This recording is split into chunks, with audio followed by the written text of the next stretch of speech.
What's up, everybody? Hello, good evening. Welcome on in. You know what? I want to say it always amazes me just how fast y'all show up the moment we go live. It is truly an incredible thing. And I'm so humbled by it, and it just blows me away every time I see it. I'm like, I'm just getting things started, and y'all are already ready to go in the chat. Canadian Alex already back with 7 months. What's up? I had a good Christmas. How was yours? I just want to say thank you. I'm super grateful to be in the position where I can literally go live and you guys show up and hang out with me and fly with me and do all sorts of things. And I truly appreciate it. It's just it's such a wild thing, you know. Just like that. Just like that. It's good to know that the notifications actually work. That's actually kind of cool. But I'm glad you guys enjoy it. So guess what? We own a new airplane. I bought the Longitude. Now, here's the thing. This Longitude is in a god-awful livery. I friggin' hate this livery, okay? But it's the only one you can choose.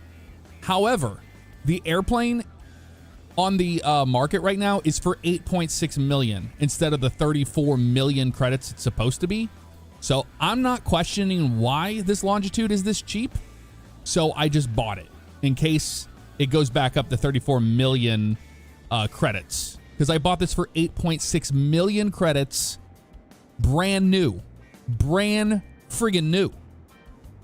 I don't know how or why. I looked into it, and it's supposed to be 34 million, which we've been grinding for a while for this, right? So to buy this, I had to get my ATP certification and the jet transition or whatever it was. So I had to get 2 certifications on top of that, which was about 100 grand a piece.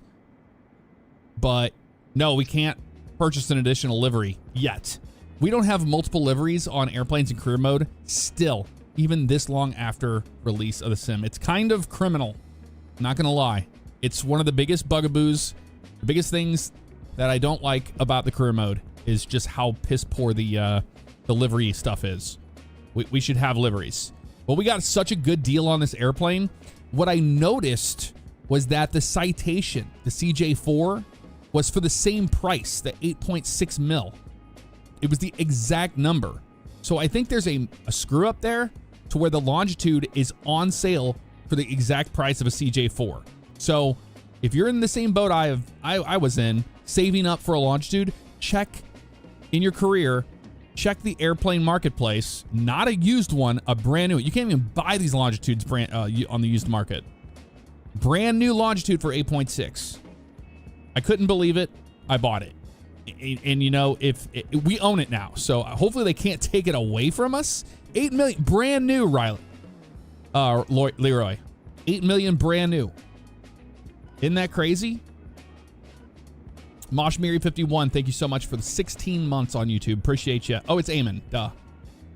I'm just going to call you Moshmiri every time I see it. It doesn't register when I'm in the middle of talking. Thank you, Eamon. Always good to see you. Hopefully you are doing well. You're still enjoying your winter break, right? You're not back at school teaching. Scholler, what's up? How you doing? Let's say hello to some other people. Canadian Alex is in the house. Army Enforcement, what's up, man? Hey, Jeff, rumor has it you are joining Worldwide RP after OCRP is done. Is that true? No, it is not true. I don't know who's starting that rumor. As you can see, I'm very put off by GTA 5 RP right now. I'm just put off by it, by the expectations and just how everything went down after that whole announcement of closing OCRP. It's really put a bad taste in my mouth on it, and I've been enjoying my break away from it. I will say that. And that stuff that's what I'm talking about. Like, it's earth-shattering news where I go to RP at. It won't be, because the next place I RP at will be a free a public server of garbage. It does not matter. Yeah, that's that. The beard update. It's so red. I know, man. It's red. They added beards? AV, are you kidding me? And check this out. So I bought the Longitude. My first flight in it is back to St. Louis. Back to St. Louis. We're flying to Spirit of St. Louis Airport. So we have 2.5 hours of flight. So I know we're sitting here talking, but we need to get actually on our way. The livery is god awful. I hate this livery. You kidding me? But for $8.6 million, I'm not gonna be complaining about the livery on it. Hopefully, eventually, we'll make it to where we can change out the liveries too.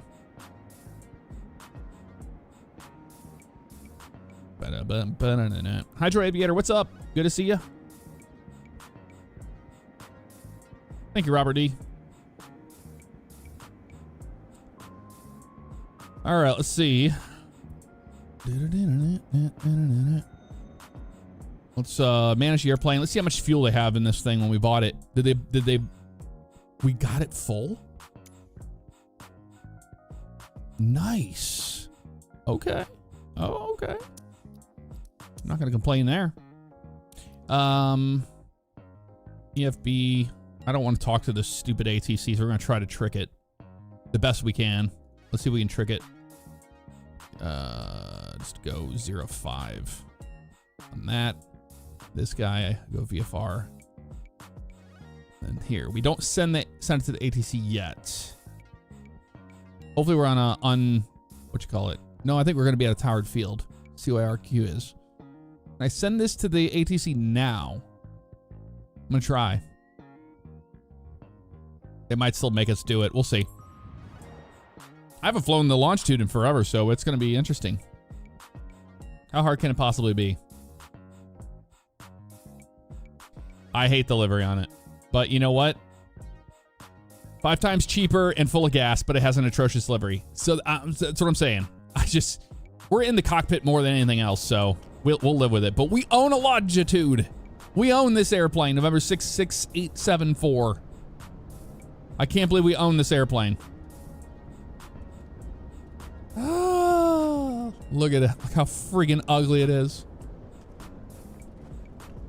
Although whenever I was toying around getting this airplane, Jesse Gillette was, I was on a Discord call with him, showing him the airplane. He's like, I like the livery. It's like, it's the worst livery I think I've ever seen. One of the worst liveries. How can you love this god-awful thing? Shocks are gone. It's beautifully ugly. Well, the airplane's beautiful, but yes, the livery is just terrible. It is god-awful. Look at these winglets on this thing. Most insane livery you've seen? I know, man. It's hideous. But you know, we got such a good deal on the airplane. I did not care. I just didn't care. They still have this broken, don't they? Where you can't get the green check marks on these things. Let's untie this thing. How are we looking down here? Can we check that? I got a green mark on that one. It's brand new. The Harry Potter scar on the tail scoots. Oh god, that's true, isn't it? Tail looks all good. I mean, it should be. It's a brand new airplane. Oh, we can open up the little door. The battery disconnect door. Look at that. And check the battery. Hey, look at that. It worked. That's cool. Close the door. Latches are closed. About this flap, we good? Another red airplane, man. But I like my business jets boring. I wanted like the default livery would have been great. How the hell are we getting out of this place, by the way? This is going to be a hell of a turnout wherever we go. We're going to have to go through the grass to get out of here, I have a feeling, because of this thing. What is this? Oh my god. We have to get some other stuff set up too. Get our views set up here. Let's do that. Let's go like that for our main view. That looks pretty good for our first one. Our first try, at least. Our second view, we'll set it up over here. Can't really see the wing out there, can you, Russ? No, you sure can't. Maybe like that.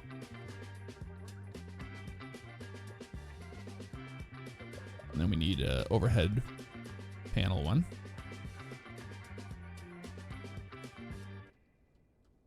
A red panel. That's good there. That's good there. Let's go.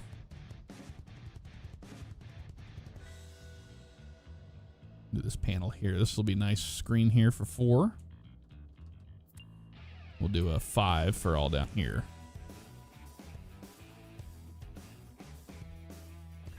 There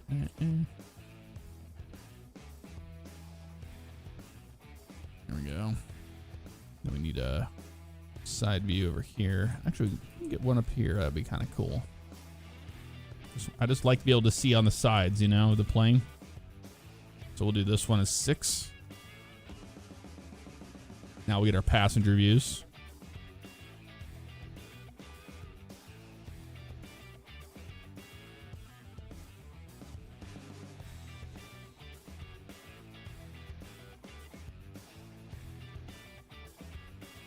But you really can't move your head around a lot here.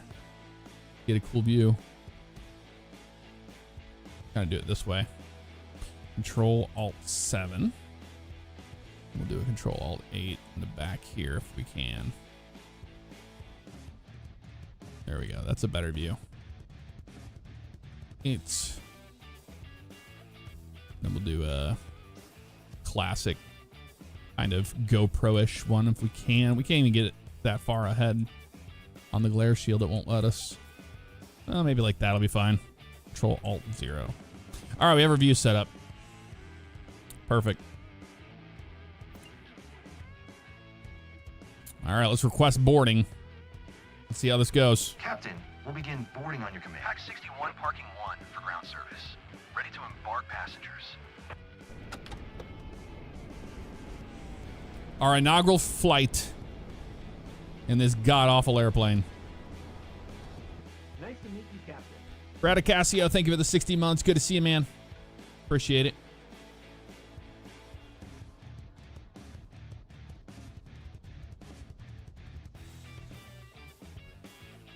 All right. Let's see if we remember how to start this thing. Engine starters are down here. So we have... we need to turn the battery on and all that in a minute. So let's find the battery switch. Boy, it's going to be like going back. It's been a minute. Here's our electrical panel here. Here's our batteries. Ooh, it's a brand new airplane. We have an APU.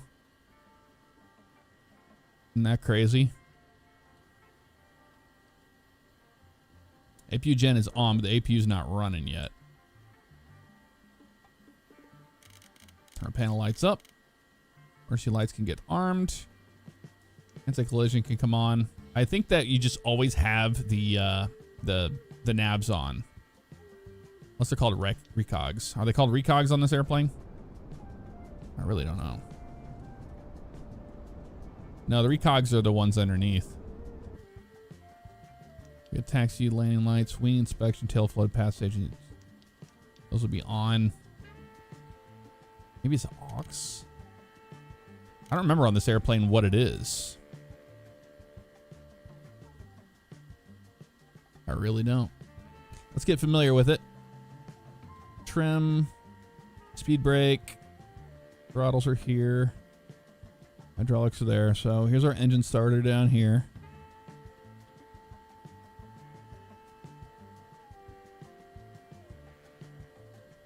I think you just start it, right? Here's the starter there.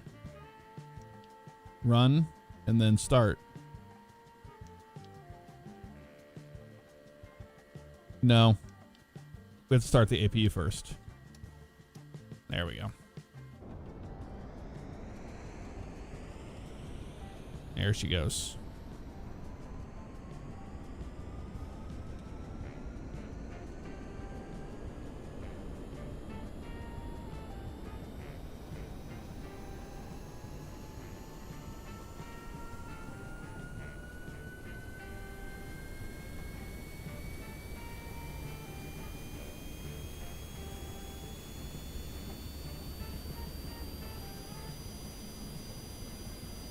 Now I have a working APU. Now we should be able to start engine. Let's go to run and hold it down. Well, it's white. It is starting up. Should be. Does not look like it's starting.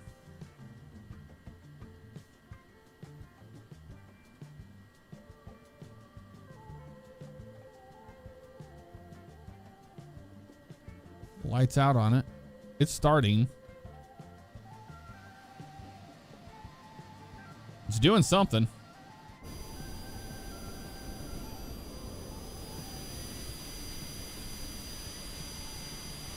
It's turning.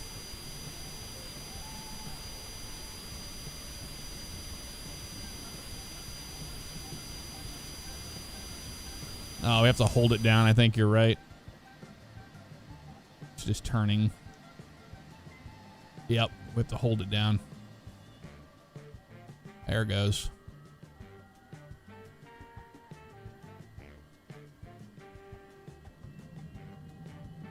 There she goes.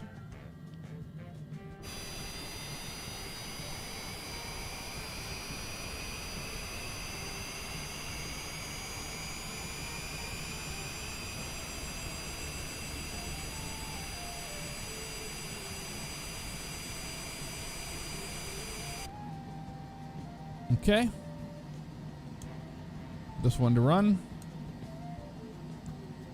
Turning one.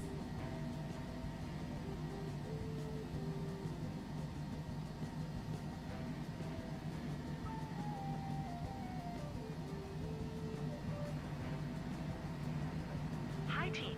Ready to leave for Chesterfield? Yes, we are. We're already getting everything prepped for our passenger, Mr. Bruce. We expect all of you to provide him with the best of service. I know I can count on you. Have a good flight, Captain. Drill on norm. Cabin temp. All that. Bleed air is on norm. So it looks like it's all just auto everything for the most part, from what I can tell. All right, flight plan, weight and fuel. Okay, that's all good. Not worried about that right now. Is this one here? So this is where you can make it full screen if you wanted. And then we go to weather, I think.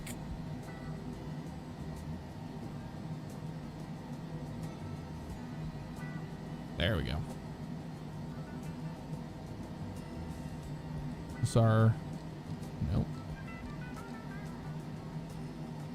Trying to figure out how to... There it is. Zoom in and zoom out. Okay, weather radar's working. Okay, we have all that. Nice. We're down here on this ramp. Yeah, we're gonna have to go straight across this grass to get out of here. There's no other way out. It's very broken. All right, cool. Altitude, we're going 450, baby. 450 on that. We'll get our heading bugs selected in a minute once we're getting to the air, to the runway and all that. All that's good. Range, barrow, all that. Set that 2931 is what it is. Let's go flaps 1 for departure. Let's get our takeoff trim. Let's get that set into the green. This airplane takes a lot of stab trim for takeoff. Let's try to go a little light on it. 2.8 will work. That looks good. All right. Parking brakes down here. All right. Stop it, hold short. So let's go taxi light on. Put the recogs on as well. We do have a HUD. Interesting, but it doesn't work. Look at this beauty.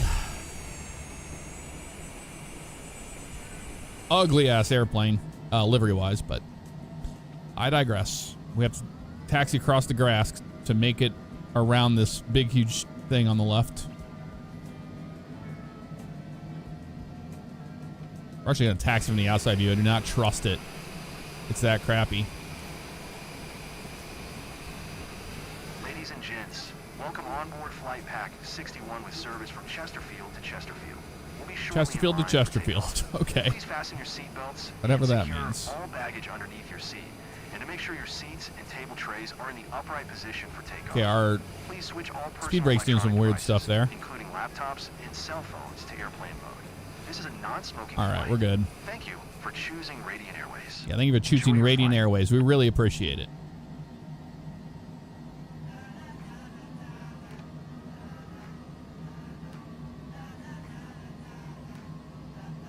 I did not choose the livery. It is what it is. I don't like it myself. Trust me. I mean, we're pretty much set for success on this. We have the GPS line already set. Right there. We should get that before too long. It's the middle one. I remember that. It's this one.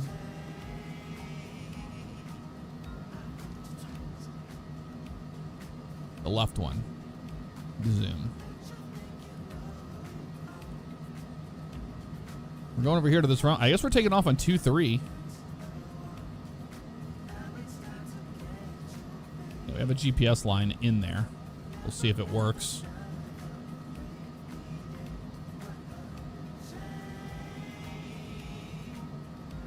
Inaugural flight. I haven't flown the Longitude since the hurricane flight I did a long time ago. So it's been a minute.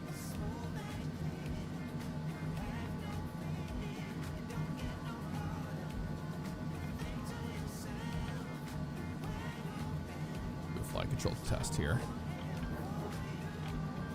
Flight controls are free and correct.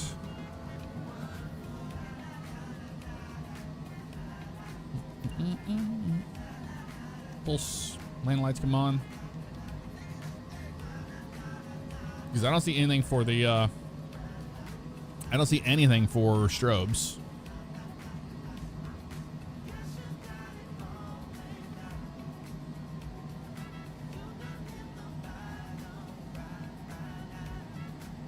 We're gonna learn together. We're gonna double check that speed brake though. Speed brake's fine. I was just doing like a check or something on the taxi out. It was very interesting.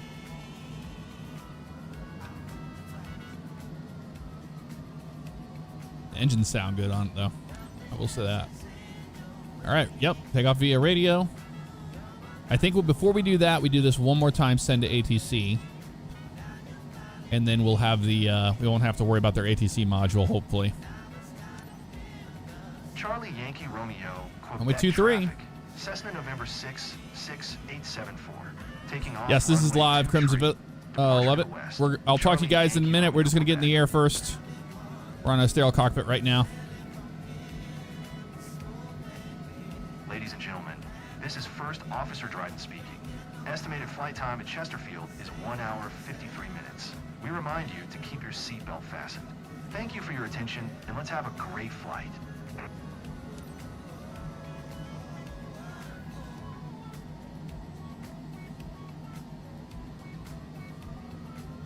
We're going to taxi back on 2-3. We might get dinged for it, but you know what? Inaugural flight in this airplane? We're not taking any chances. Strobes are a toggle kind of hidden there behind the stick lower on screen. Okay, we'll check it in a second. Staying down here.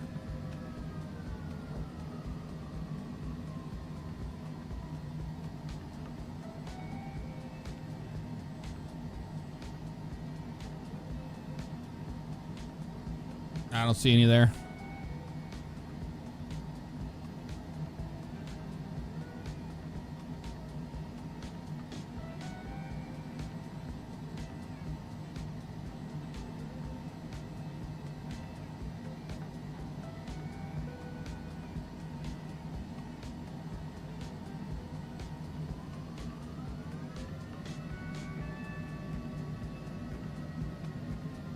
Already did lights on the overhead panel. I was looking for the strobes. Winds are right down the runway here, but yeah. They're not messing around.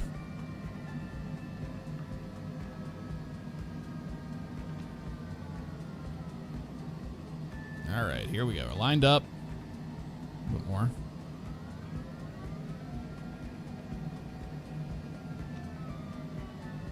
All right, let's get the heading bug. Boom. Heading selection is good.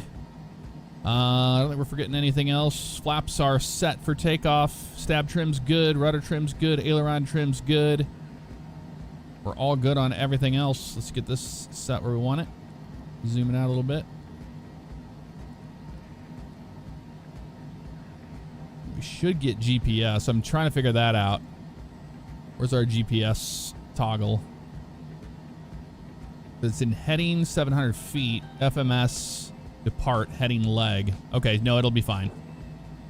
It's just showing that for now for the departure. Yeah, I don't see it down here. Map light, mic selection, all that. APU gen is on. Standby power. Gens are on. Bus tie's good. Electrical's up here. I don't see anything like that. All right. Let's go flying, y'all. Bring them up. 50% stable. Takeoff power. Toga. Off to Missouri.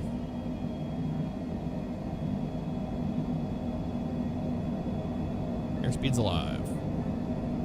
Instruments in the green.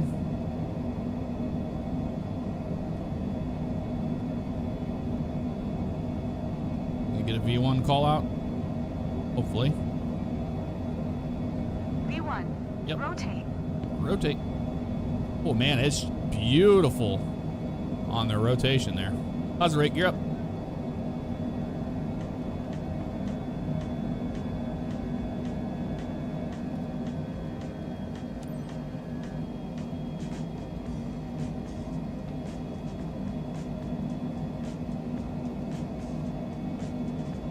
Flaps up.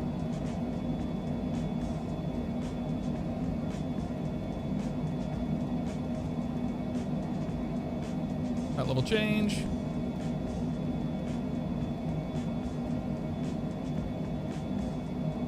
And start our turn, nav.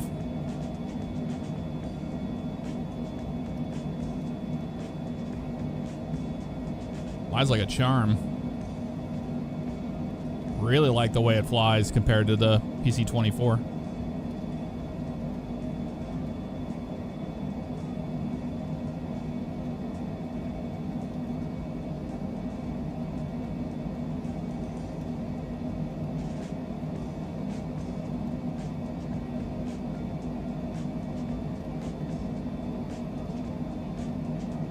Gears up, flaps are up. Looking good on the climb.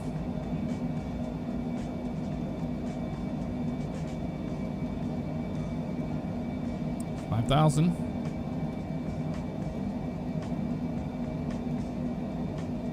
All right. I think I need some anti-ice before too long too. I don't think that's on. All right, right over this way. Let's turn the autopilot on. Let's try to figure out our anti-ice situation here. Can't hide this thing, can? Oh yeah, you can. Icing. Icing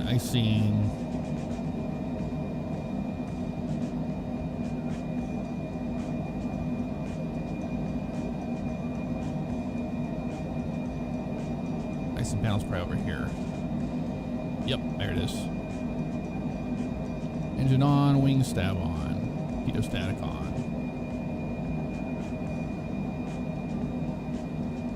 Inaugural flight, we're going to make some mistakes, but that's okay. We're learning as we go. We can hide that for now. We're going to enjoy the breakout here. There it is. Look at that. Beautiful view. Breaking out of the clouds here. And the longitude on our inaugural flight with it.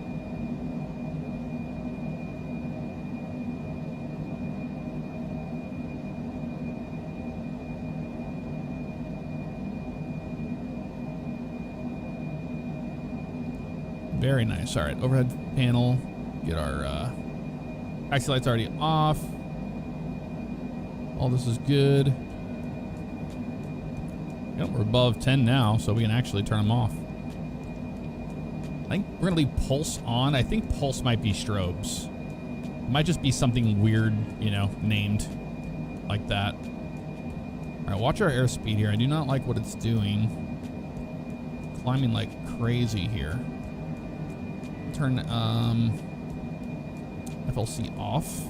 Autopilot off. Bring the nose down. Let's try to get more airspeed here.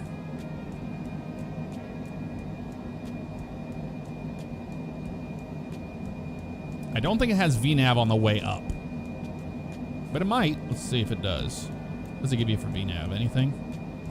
Not really. V-pitch. It does give you V-pitch, but I don't see it changing. So let's get a faster speed on our flight level change.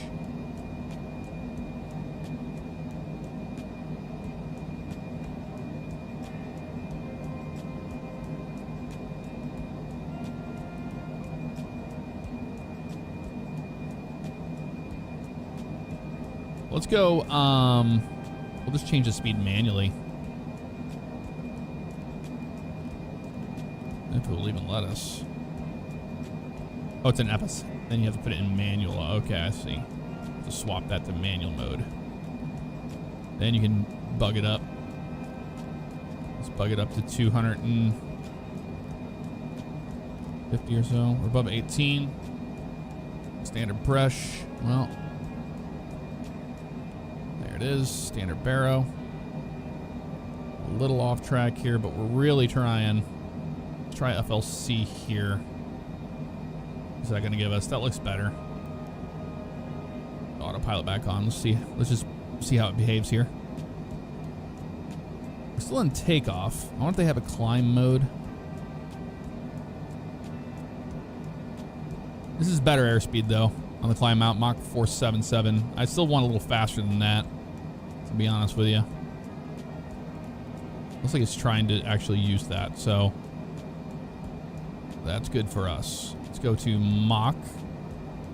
I want to climb out at point Mach 6.2. Let's do that. We can take our time getting up today. We don't have to be in a huge hurry, you know? There we go. Much better. You dial your rate of climb back with speed because you're in flight level change mode. All right.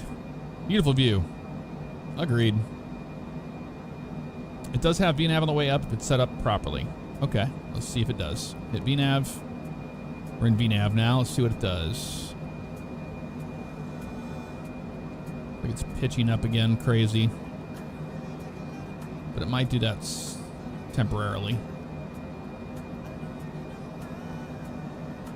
Let's put our speed in FMS mode. Because they're giving us Mach 0.370. Now, I do not like that. No, do not like that. We're going to go back to manual on our own.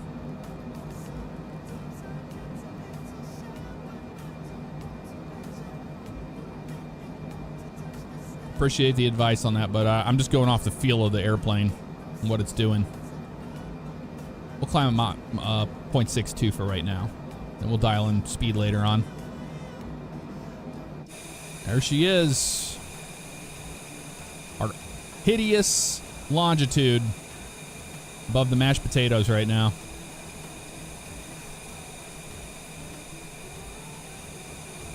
Could be worse, right?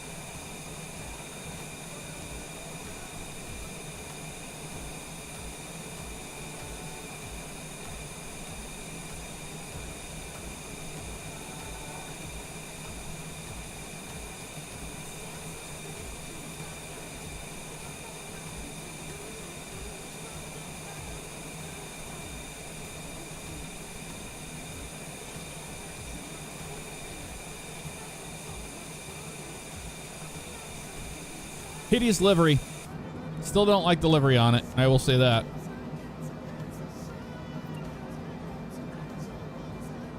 Something beeped at us. What was it? No, still same. 28.6 for 450.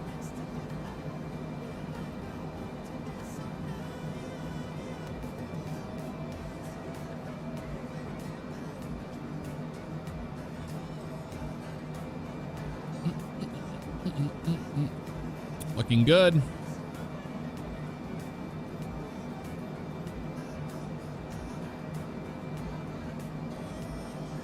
So I will be learning a lot about the airplane.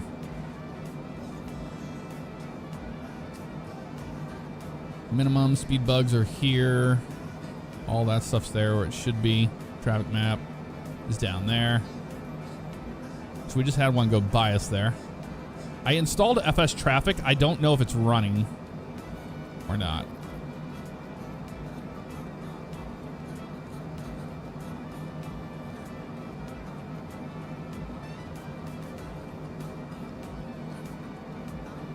Cabin altitude's climbing just fine. Cross-side GTC in full screen mode. Okay. So you get your procedures and flight plans here. Here's our flight plan. Here's VNav. Climb. 18. Mach 370 is the maximum climb rate at 165 knots. Well, no, we would want high-speed climb, maybe. It's high-speed climb. Mach 0.8. Oh, wow. It's cruise climb. 270 Mach 0.080. We can go into cruise climb mode. Let's see what that does in the VNav. Go to FMS, VNav. Now it'll pitch down for that 0.80. Since we're getting close to 450, we can forward it. We'll just keep an eye on the airplane, make sure it's doing what it's supposed to do. That looks fine.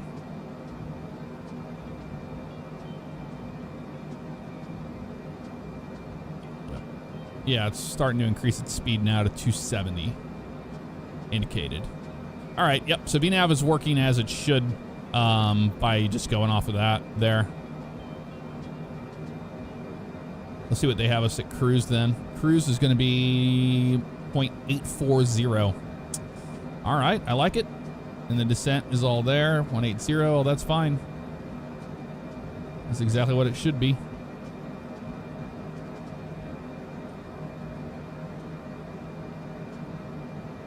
I'm liking the Longitude, though. I've been really, really excited for this thing for a while. Let's get caught up to all y'all in chat. If there were any altitude or speed restrictions on SID, for example, VNav would follow it. Yeah, that's true. That's true. Sorry about the 2027 first consumer flight city where it goes up to space above Earth, flies to this. Oh, man. I don't think we're ready for that yet, but I guess they think they are.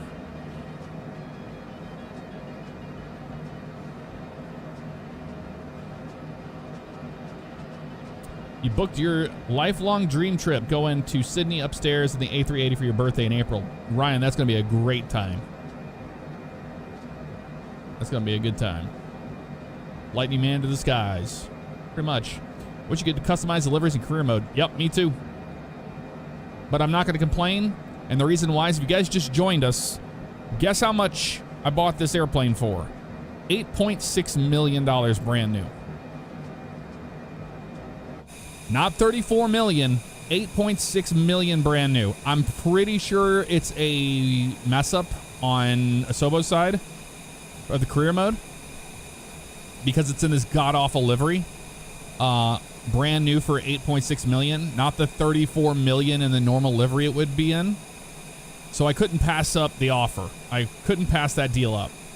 That is the reason why we bought it. I hate the livery, but I love the airplane. Oh, our APU's still on. We can turn that off.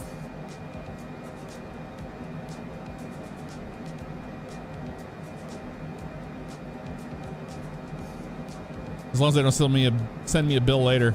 I don't think they can. I don't think they can. They're not going to take it away. You bought yours for 34 million, Pilot Blake? Yeah, 8.6 million, dude. They're going to give it away because of the livery? Pretty much. Well, this is the only one you can buy in the market right now. You can't buy it. You can't buy it used anywhere, and you can't buy it brand new unless it's in this livery, currently on Sim Update 4.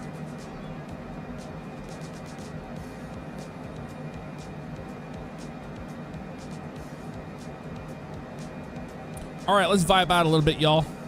Take a breather after all that departure.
I'm just doing the robot in my chair.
Reminds me of the song from Revenge of the Nerds so much.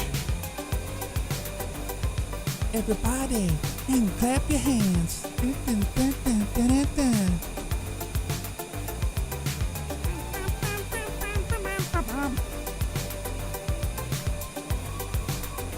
Double G01, thank you so much for the subscription on Twitch. And Eric Flight, thank you for the raid. Welcome on in. There you go. Interesting song to vibe out to for sure. So now we'll have a different song to vibe out to, but still climbing towards 450. We're just about there. So we're going to come up. Oh, not this song. Oh, God, we're not doing this song. No. There we go. That's better. Seatbelt sign is off. Free to move about the cabin.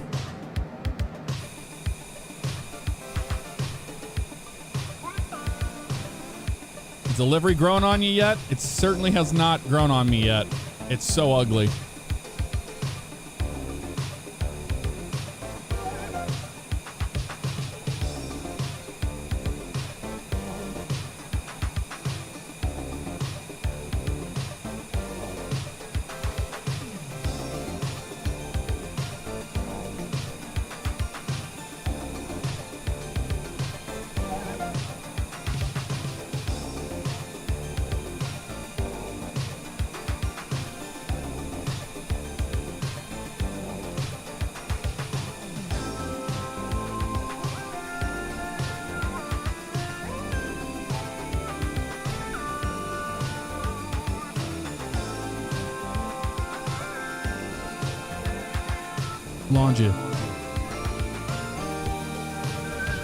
Longitude. Cessna.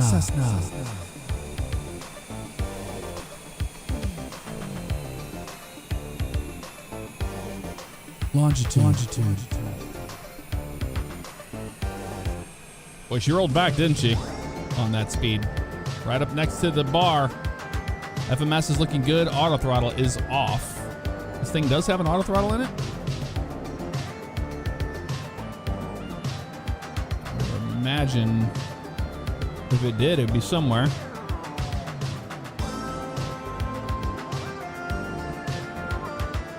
The auto throttle just kicked off. Why?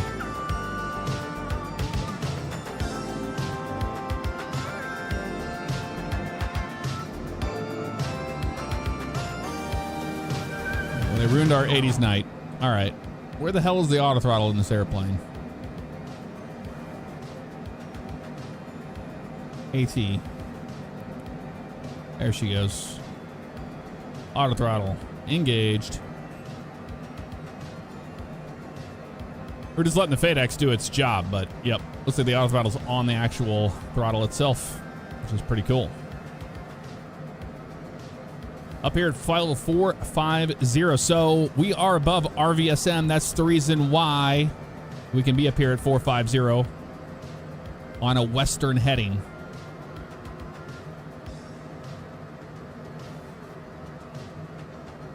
If you turn on standby power on in front of the pilot's right knee, you'll get standby instrument. Oh, is it not on? Aha. Oh, there it is. Good call. We're still learning the airplane. It's gonna take us a minute. Turn our ice protection off. We don't need that on anymore.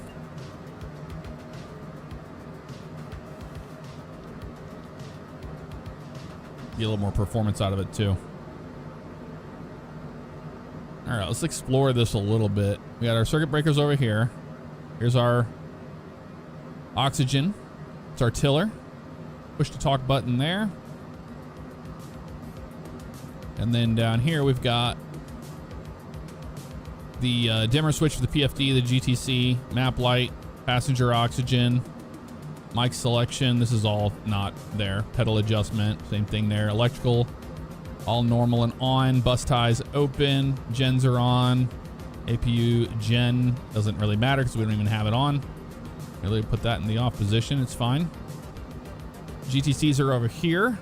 Anti-ice panels there. ELT and then flight, whatever that is over there.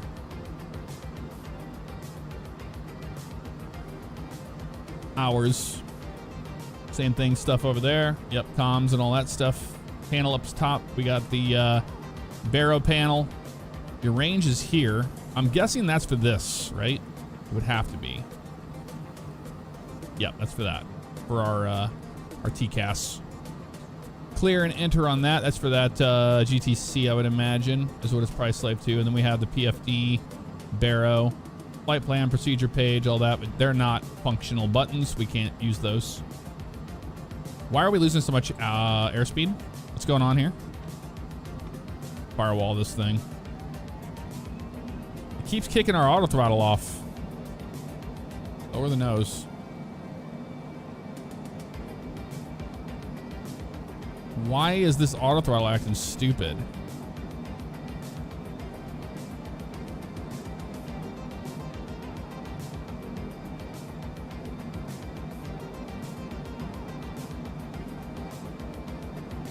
I can't look away for 2 seconds without something acting stupid on you. Turn autopilot off. I've got the airplane. Put the nose forward, dude. It's a lot of nose forward I've got on it right now. It's got a lot of trim in it. Why is the auto throttle acting dumb?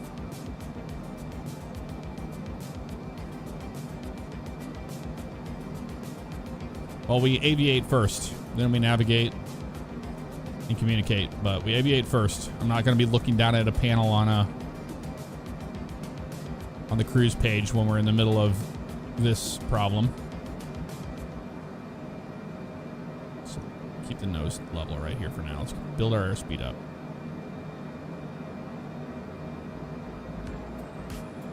We got stab trim at -7.5. My God, man. Let's bring it down. Let's work with us here. There we go. Okay, now we're at Mach 0.735. We're looking better. Autopilot's back on. I don't trust it. I really don't. Let's go fly a little change on it. What you gonna do here? It's really doing stupid stuff. I don't get it.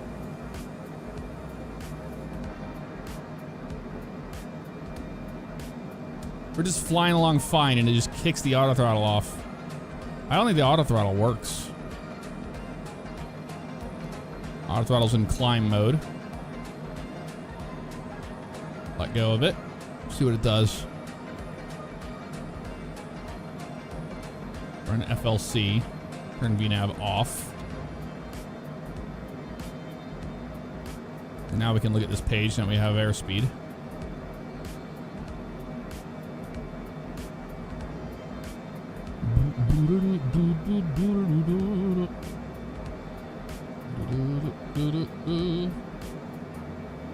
Cruise just Mach 0.840. Like it's all normal. Pilot defined cruiser 320 at 0.84.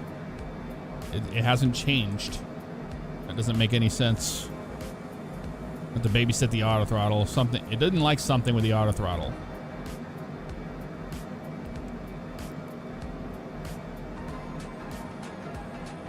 This airplane does not want to climb.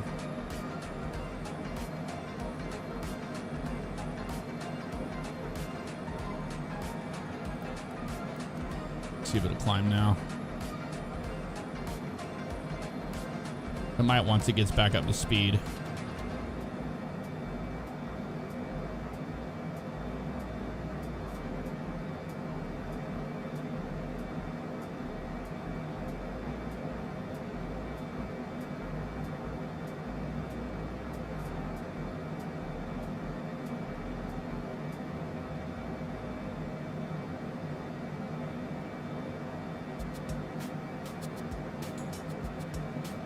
Currently flying the Longitude, I have the same auto throttle disengage issue. Pretty annoying. Okay, so maybe it's the auto throttle's just not working right. This thing doesn't want to climb either, which is interesting. Let's see if we can put it in VNAV, if it'll climb. It will not. We would normally never use the VS, but we're just going to use it for this purpose. Just to get back up to 450. Yeah, it seems like it's a bug. I don't think the airplane should be behaving like this.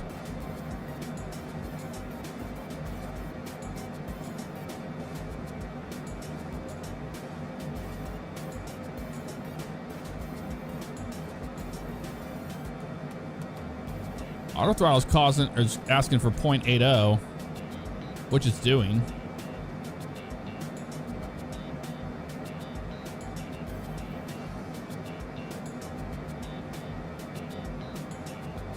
Mysterious, thank you for the 24 months on Twitch. It's going well, man. How you doing? And Shadow Warrior, thank you for the raid as well. Welcome on in, everybody. We're troubleshooting our airplane. Gotta love it.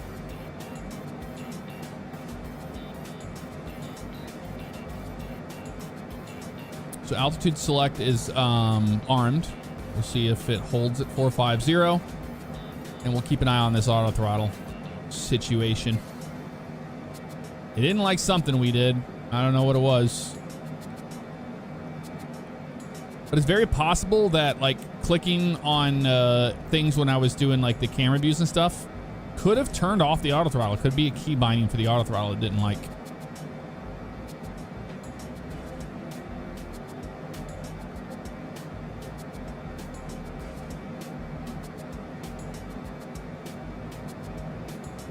Yeah, I don't see anywhere it calling for Mach 0.52 like you're saying in VNAV. The only one was, yeah, cruise is 0.840, and it always has been. You're just talking about what it pops up on the screen. It's going to change probably on us. We'll find out here in a minute.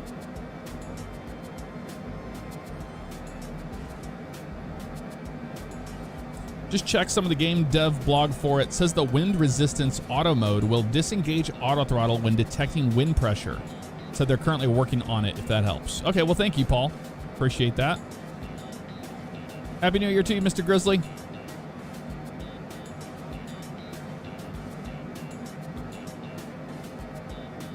All right, we're coming up on 450. We're at Mach 0.80. There's altitude selection now in green. And it has captured 450. We're going to keep an eye on that auto throttle.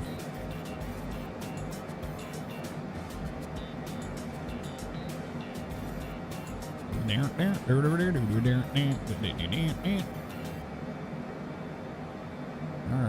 little bit of weather down there. Not a whole lot.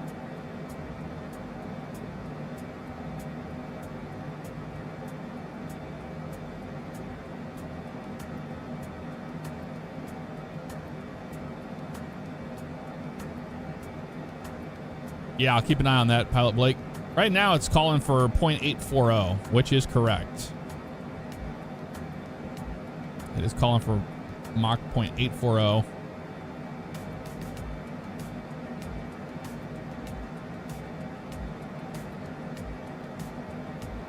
It says there's an airplane at 4,300 below us behind us. I never saw them. So I don't know if FS traffic is running. Should be, but I don't know if it is. I just installed it before we started the stream. So it's possible. We're over Canada right now. Yeah, it's calling for 0.840. Dude, I don't know. It's a bug. It's something strange. I'm sure it'll get resolved before too long. But good catch on that. I was too busy looking around the airplane and stuff. All we did was we clicked on like something over here, and maybe it turned it off, the auto throttle or something. I don't know. Very strange. We're just familiarizing ourselves with the airplane.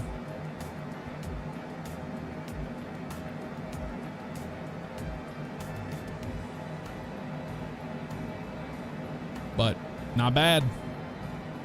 Now it kind of wants to overspeed, doesn't it?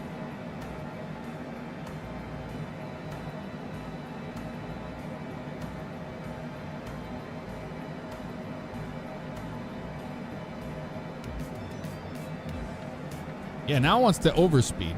So let's try adjusting from 840 down.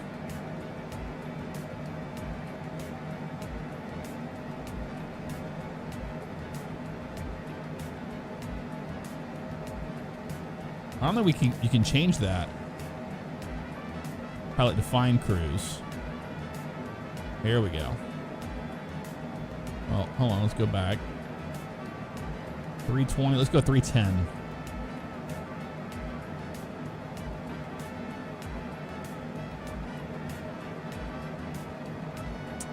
Mach 0. Let's go 810.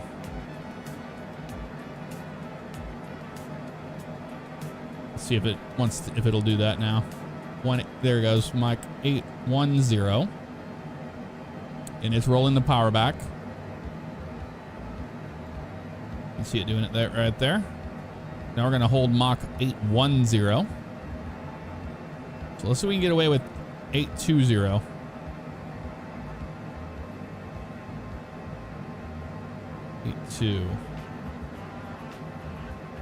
Wait, hold on. Nope, cancel. Let's do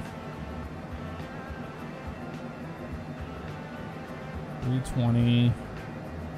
Do 0820. Enter. Let's see if that takes it. 820, 820. I always do pilot define cruise at 0.83 to keep it from overspeeding. Oh, so you have to have it in 0.83 manual for it to do it right? Otherwise it overspeeds? We'll try 820 first. I can't imagine. Where's our wind at?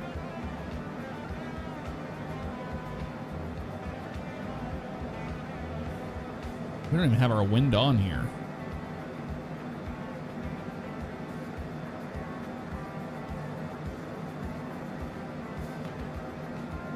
It's on option 2, option 3. Oh, here it is down here. There we go. 34 knots.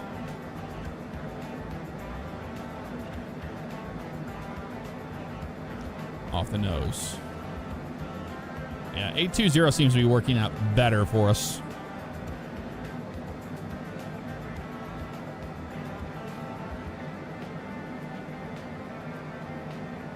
Yeah, we can try to change it to 0.83 manually.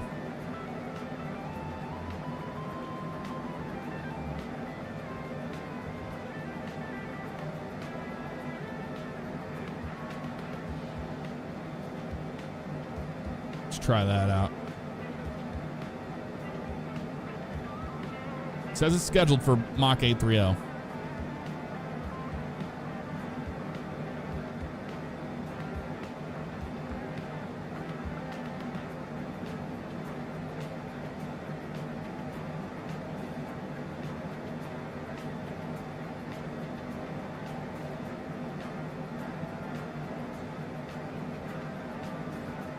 Hey, Moose, what's up? Happy New Year to you, man. I had a good Christmas. Hopefully you did as well. Gamer Cat King Gaming, thank you for the super chat. Hello, Jeff. Happy New Year to you, dude. Question, how do you keep your airspeed low when you're descending? I play on console with a controller. There are two ways in this airplane. You can use VNav on your descent, or you can put this right here into manual mode and then dial this down to your airspeed you want. Most airplanes are like that. You'll have in your autopilot, you can change your speed, and you just manually do that, you know? And that usually takes care of the issue. Oh my God, Paul Carroll gifting 20 memberships on YouTube. What the hell just happened? If you just got one from Paul Carroll, be sure to say thank you. That was incredibly kind to gift 20 memberships on YouTube out to y'all. Thank you so much for doing that. Holy moly. Holy guacamole. We are flying to St. Louis from Canada. Took off out of Quebec.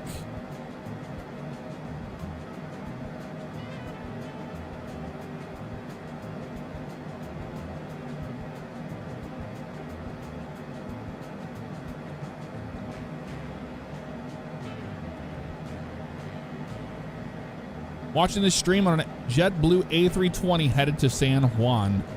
Really? You can stream on board an airplane? That is wild. Did not know you could do that. A lot of airlines have streaming jammed where you can't use it. All right, we're gonna trust our auto throttle for right now. Get a little wing view action.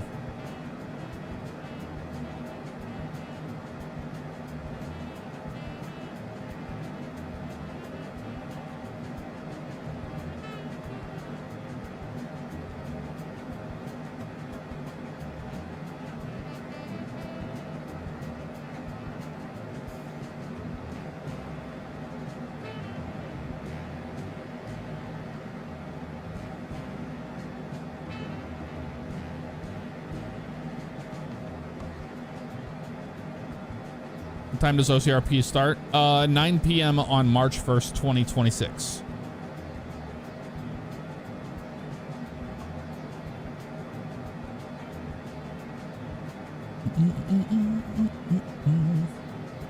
Gonna be sending off 2025 with some epic karaoke tomorrow night. Then hello 2026. Very nice, man.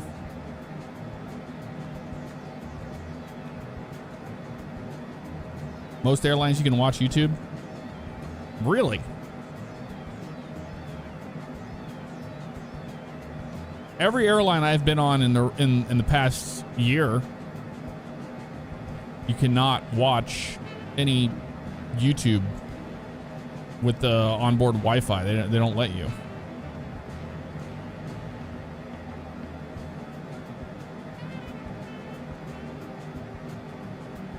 We're on the Longitude, Umbra.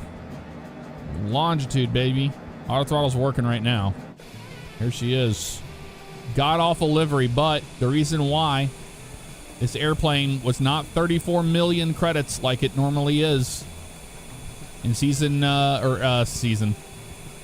Update 4, they screwed something up.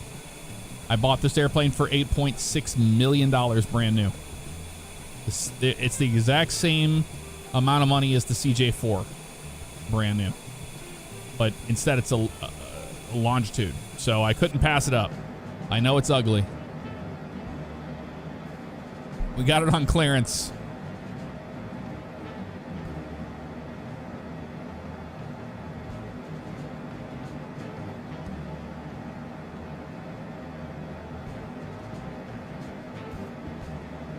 Pilot Blake, Jeff, you were my most watched YouTuber this year, according to my YouTube year in review thing. Five Live was number 2. Well, appreciate that, man. Thanks for hanging out with us. It means a lot. Most people watch YouTube on their laptops or mobile devices. Yeah, they download videos and watch them. You can do that.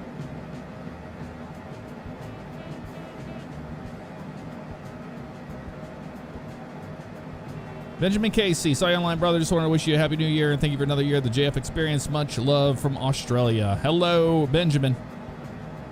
Thank you.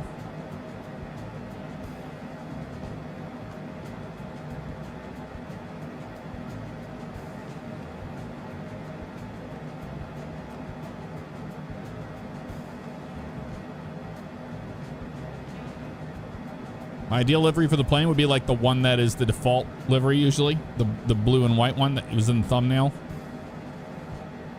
That would be the ideal, but I like the gray stripes on it or even red stripes or something, but a clean looking livery on a white airplane. That screams business jet to me, not bright fire engine red nonsense. This is easily the worst livery I think I've seen on an airplane in a minute.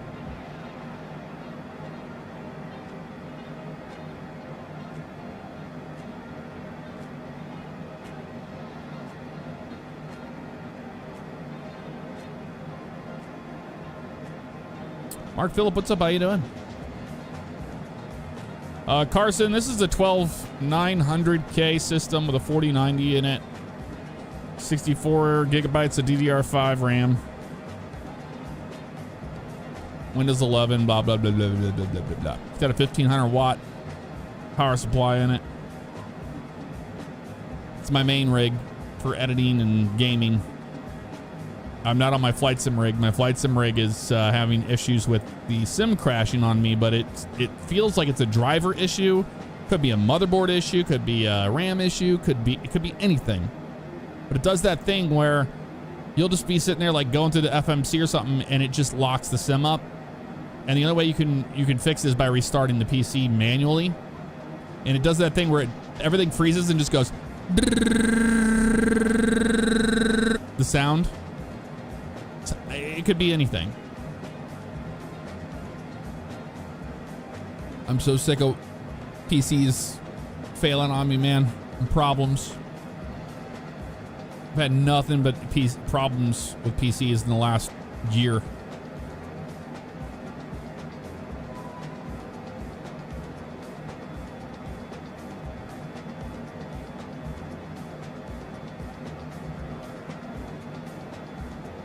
The default livery was livery on mine. You have to be scared. I'm going to find a red launch to my hangar next time I launch career mode. Oh. Yeah, let's hope that's not the case, right? But hey, maybe they'll fix it to where that will be the default livery, and then my airplane will be in that default livery, and I got it for $8.6 million. I've come up with a name for this airplane, by the way, because it's so god-awful looking. But it's a fitting name, I think. It's called the Red Herring.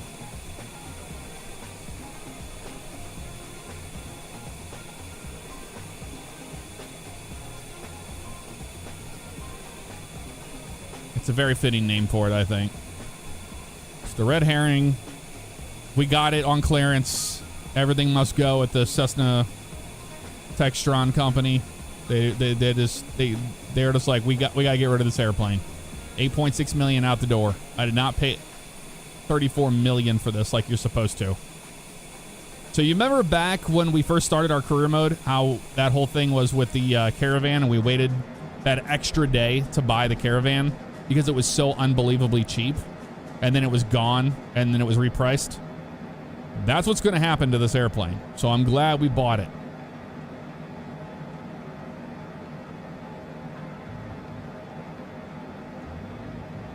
Benjamin Casey, thank you for the membership gift there. Just to heal. Paul, thank you for the membership as well. After gifting 20 of them away. Just got yourself one. Thank you very much. Nope, this is the Cessna Longitude. It's a big airplane. Big business jet.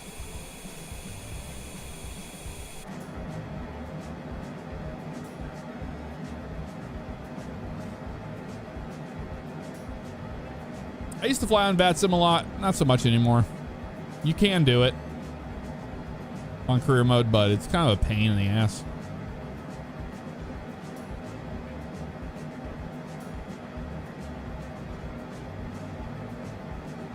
It wouldn't surprise me. Back when Sim Update 2 released, I came back to find my Caravan and 172 were purple. Dude, they have to give us the option to like buy new, like when you go to repaint your airplane, to just change a livery. The liveries already exist in the sim. In Free Flight, they already exist. Why not make it so simple to just change a livery on an airplane? That's so crazy that has not been fixed this long after release.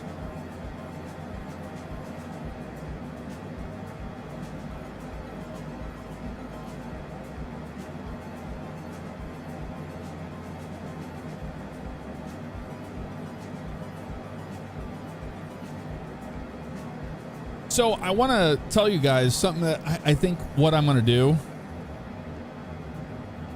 because I have not updated it in forever, is the merch store. You know, my main YouTube channel has that merch store that was through Teespring, and I've had it for friggin' ever, and I've never updated it. I'm thinking about just closing it. And the reason why is because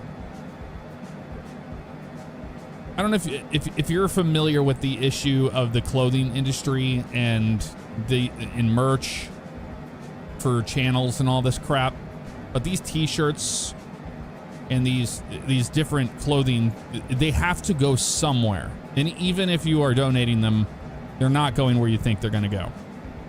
They're going in the ground on the earth, or they're going somewhere.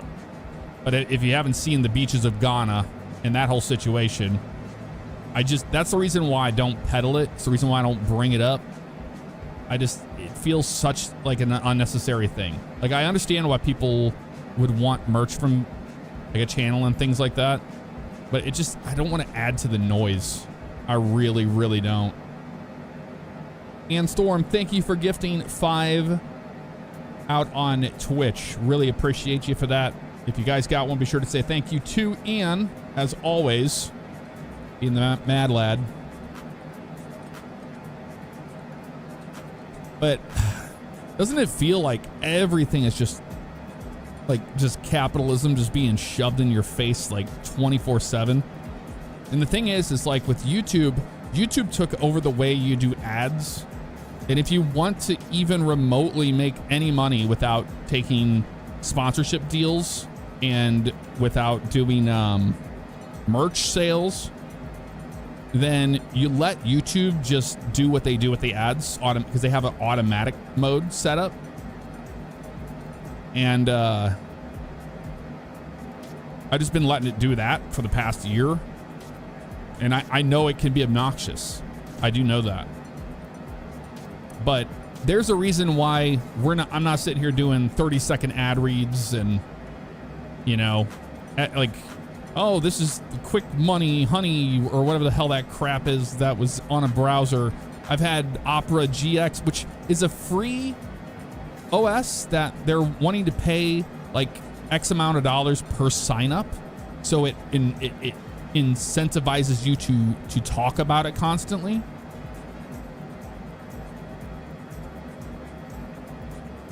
I'm just getting kind of old of it, you know?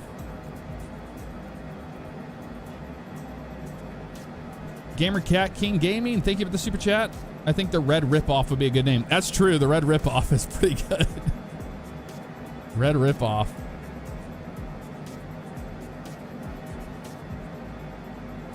Rip, you could call it Rip for short. The Red Ripoff. I mean, it's a beautiful, I mean, we don't even see the nose or anything like that really in the cockpit. In the cockpit, you wouldn't know what livery you're in. And you're in the cockpit more than anywhere else in the sim. So I don't care about it that much.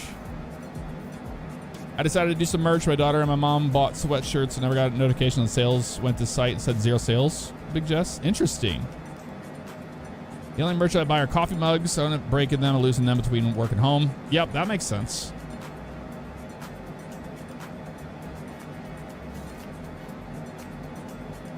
But it seems like we're pushing to this direction where there's going to be a breaking point, right?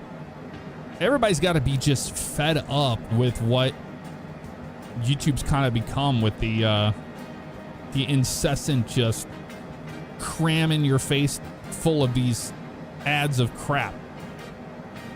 Now, there's a difference. You know, I have a sponsorship with Thrustmaster, and I've had that sponsorship deal. Like I've been on and off with them. I've done contracts with them of like promoting different products and things like that throughout the years. But I have a relationship with them that they have never asked me to ever do a 30-second ad read, to do anything but be associated with my channel and show it on camera. Because I think that when it comes to joysticks and peripherals for a sim, they speak for themselves. There's people out there using them all the time, reviews on things. You get what you pay for in the sense of peripherals out there. I love all the things that I promote in quotation marks, but not really, because I don't sit here and talk about it on a constant basis. There are things that I use and I like. Doesn't mean that somebody else won't like it, you know what I mean? But I also am not doing like every single time you start a YouTube video up and you start watching it, within the first 3 minutes or whatever, you're going to get that ad. But you know what? There are creators out there that will make it funny and they'll make it part of the content. And that's okay. I think that that's the way to go. But the real issue is these boardroom of dickhead idiots that sit there and make decisions that in the first 30 seconds, we need you to say this, this, this, and these are the talking points and you need to hit on this. Absolutely castrating your content to a digestible level. And they can get fucked. Those people can. And I tell them that all the time in emails and stuff. I will not work with companies that want to control everything. Very annoying. The fishing sim on Microsoft Flight Sim 24 is crazy, Mint. It actually is pretty crazy. It was a lot of fun. We've done it a few times. And gifting out another 5. Thank you so much, man. Appreciate you. I'm at the point I just want to play games, hang out with viewers. That's where I'm at, Big Jess. that's where I have been for a very long time. I was so fed up with all the YouTube ads, and we finally broke down and ended up getting YouTube Premium to avoid all the ads. That's the other thing, though. If you watch a lot of YouTube, just get Premium. I have Premium. I've had Premium forever, since it was YouTube Red back whenever that was a thing.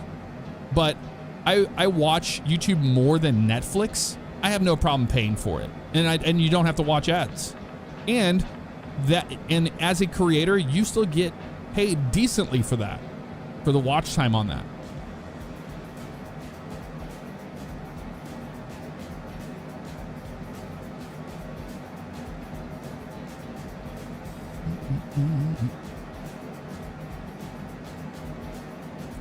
I put ads over the chat now to make you refresh the page and force to watch more ads. Dirty.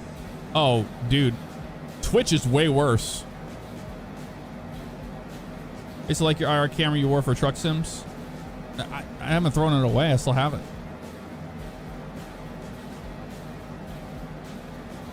I am against paying to get rid of adverts because it supports YouTubers. Yes. Independent merch companies like Bunker Branding, U.S. company in Texas, work mostly with creators. And gifted another 5 out. Thank you, dude. Appreciate you. I agree, though. The ones that blend it into the video are funny. Exactly, Blake. Lately, it's been piece of shit mobile game ads, C5. Yeah. All I get is ads promoting AI now, Messy. Premium was a must for you, incredible.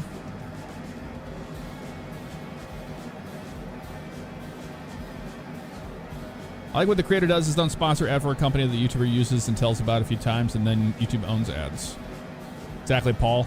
The thing is, there's that whole thing out there of people acting like they have to do this, and they don't. They're making hand over fist. It's always the channels that are like making millions of views on a single upload that are the ones taking the most ads to do 30-second read ads, and that's just only greed. That's all it is. Steve Carroll gifting out 5 subscriptions. Thank you so much, dude. Rather pay for YouTube than Netflix. I'll give you that.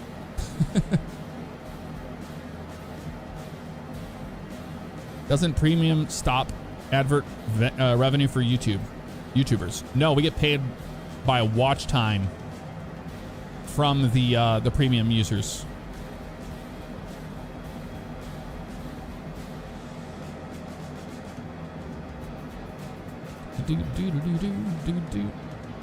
Did a flight simulator flight from Washington to Chicago. Nice, Anthony.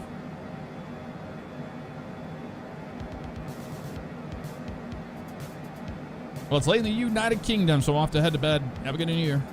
Same to you, Gamer Cat King Gaming. Thanks for stopping in. And thank you for the super chat earlier. The red ripoff will continue to fly.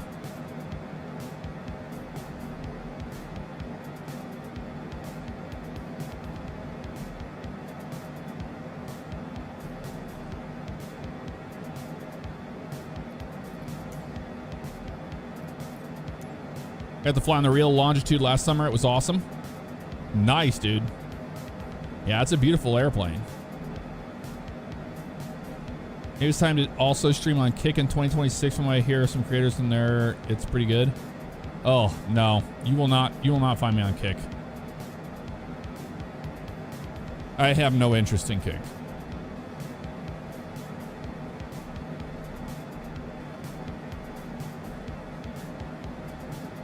I don't think we all can handle yet another streaming platform we have to stream to.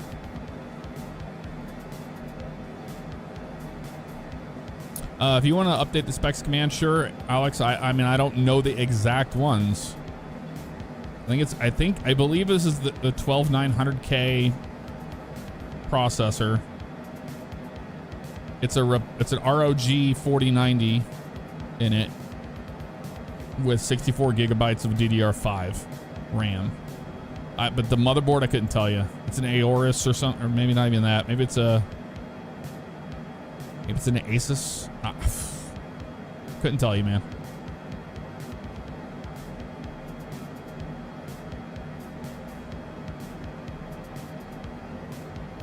Honest question, as a content creator, when you first started, did you ever have that feeling that you weren't going anywhere and feel like giving up?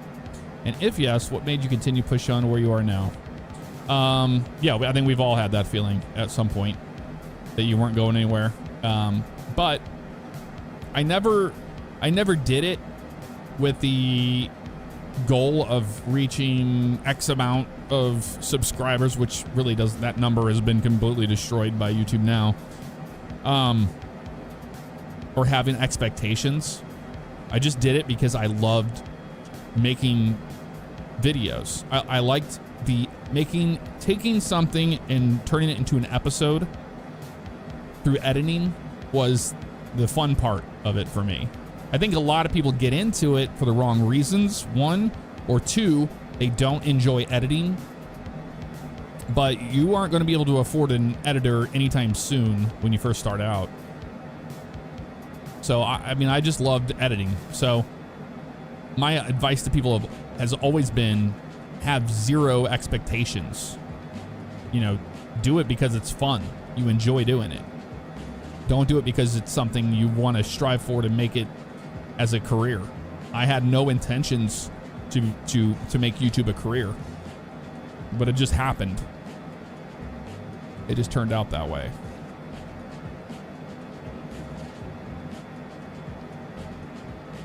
Are you not really into PCs, just the things they can do? I've built too many PCs. I'm sick of building PCs and working on PCs. So no, I'm not into PCs anymore. I've swapped out so many different things that I can't keep track of what they all are anymore.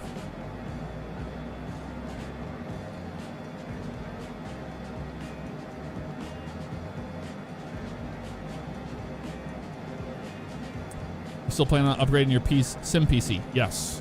Yeah, it needs it.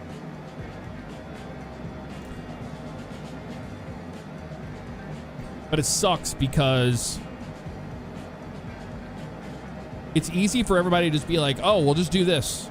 Oh, just change out the power supply. Oh, just change out this. Get a new motherboard. But you have to completely disassemble your PC. And it's like everything that you've worked for years of building up, especially with flight sim, the amount of add-ons, the amount of all the crap that's installed and everything. You have to start all over from scratch, and it's not a fun feeling. So it kind of knocks the wind out of your sails when that happens. And just gifted away over here. Just gifted another 15. Thank you so much, Ian. Appreciate you, dude.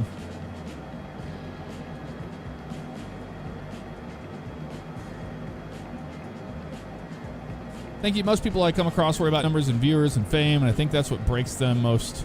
It does. It ruins people. If they're not doing it for the right reasons and they're not humble about what they're doing. The thing is I can sit here and have a conversation with anybody in a Discord call or whatever, and I've never cared about the amount of subscribers somebody has or the amount of followers or whatever the fuck it is. I don't care about that. If it's somebody that I have something in common with and we have like a good friendship, then that's adequate. That's perfectly fine. But I've never based who I talk to off of subscribers and all that stuff. But there are plenty of people out there that do, and I find that fucking crazy. I find it crazy.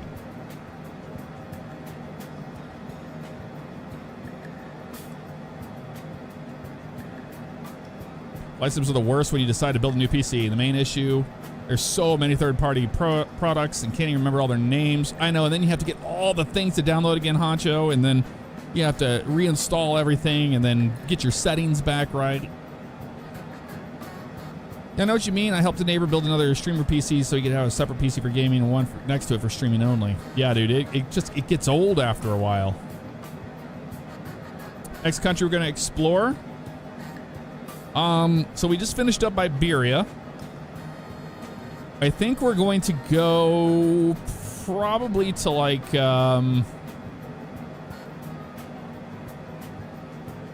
we could go north. We could go France, but I kind of want to explore the Mediterranean, you know? So maybe a little bit of that. I haven't decided yet, but it might be France. Or we could go down in Africa, because we have plenty of countries in Africa. That one's going to take the longest to explore.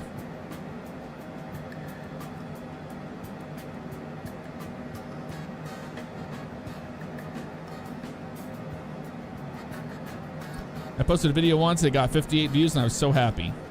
Yeah, it's just cool whenever people care about something that you created.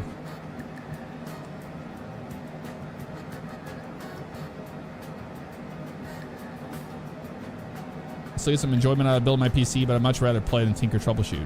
Yeah, Oasis, that's kind of where I'm at with it. Like, it's not like it's something I don't care about. It's just when you want it to work, you want it to work. And then when something goes awry, you have to figure it all out, and it really sucks.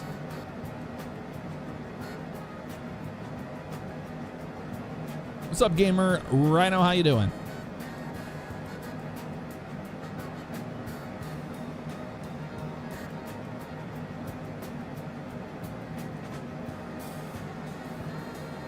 But one thing is for certain, I'd say 9 out of 10 people that like get into a position of like notoriety or somebody like putting them on a pedestal, they'll take advantage of it.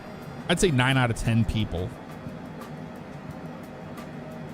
which is crazy. But also that's kind of, you know, where we're at with social media. It's no different because people treat people differently on social media than they do in person. And they care about like how many followers somebody has or how many likes something they did got.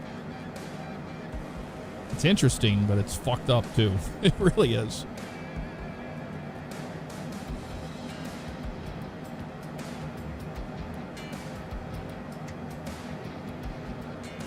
And Storm, we took out of Quebec and we're headed down to St. Louis. I got to run to St. Louis in career mode. We're going to the Spirit of St. Louis Airport.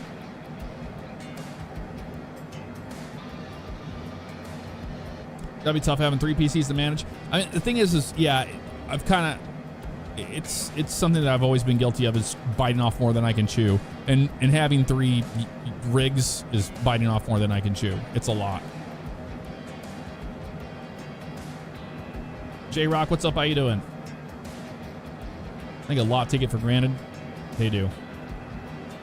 Some people expect it on a plate, but if you know you're good enough, then you fight through blood, sweat, and tears to get where you want to be. That is my strong point, but I do it as an extra bit of effort to make it better. Yeah, it's part of it, you know? When you're making videos, that's part of it. That's why when people say, I hate editing, I go, well, go stream then. I would say I'm an okay YouTuber, but I would say I'm a mid streamer. I don't have a lot of elaborate setup, and I have my stream decks are collecting dust. I have one on the desk here that hasn't been plugged in 2 years. I don't even use that. I just click on the transitions in OBS.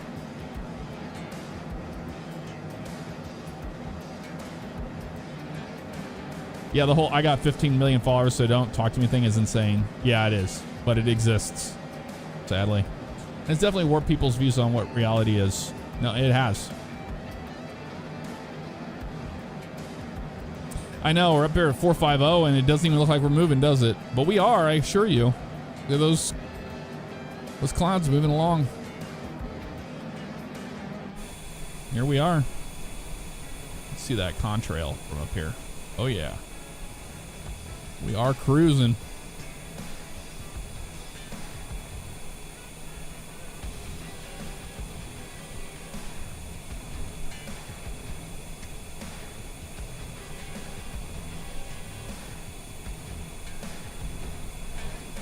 Does Gamer, what's up?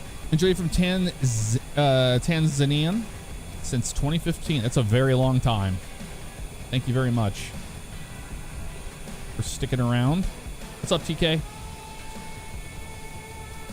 And Ian also resubscribed for 10 months. Thank you very much. Ultimate Denman, thank you for the 25 months on Twitch. Ultimate Denman. Am I gonna put a new ATS video out? Man, when I want to do it. I haven't really been into American Truck Sim lately. The new states come out and I'm like, oh, that's cool and all, but I'm also on an aging PC that one's on too with it, well, just the GPU in it. The problem is you can't just upgrade a GPU because you have to get a new PSU and you have to do all the new wiring on it. I've enjoyed cutting up some videos in the past, but what I learned is that you do YouTube, it takes time to record, then edit and get it just right, then post it. Or you can just stream and do it once. So for me, I learned I don't want to spend the time editing, even though it can be an enjoyable creative outlet. Exactly. It's not for everybody. Small avionics overlay would be pretty neat in your streams. Oh yeah, those banners that everybody has. That's the problem. Everybody has them, and they all use the same programs.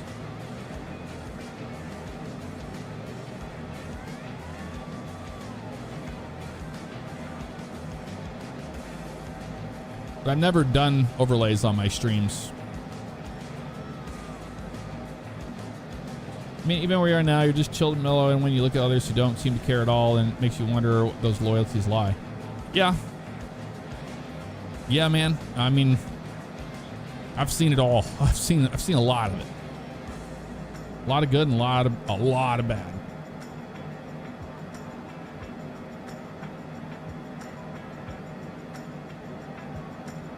Watched your Maya Winter car video earlier today. What a trip. Brings back a lot of memories. Dude, I know, right? We're going to be playing that, and you know we'll be streaming Maya Winter car because we're going to have a lot of grinding we're going to have to do to make videos for YouTube. That's why you made your own. Yeah, Moose has his own.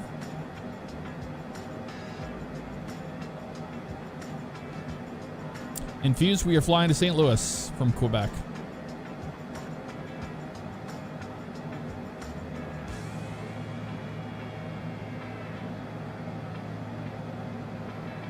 My winter car.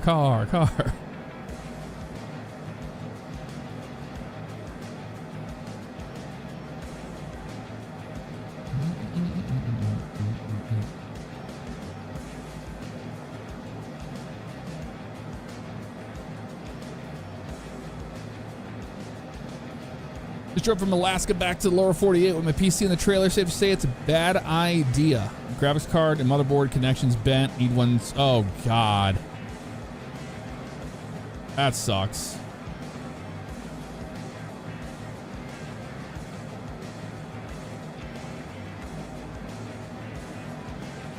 Yeah, Pilot Blake, and it really comes down to that too, is where you want to spend your time, you know. How far until top of drop? So we have a disco here. That's why we don't have a top of descent yet. But we can fix that.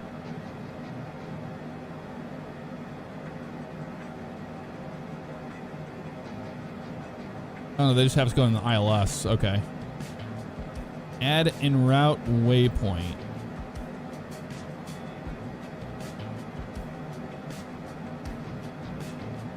It done. That should fix it, right? No, it didn't. Dyer and then Horace.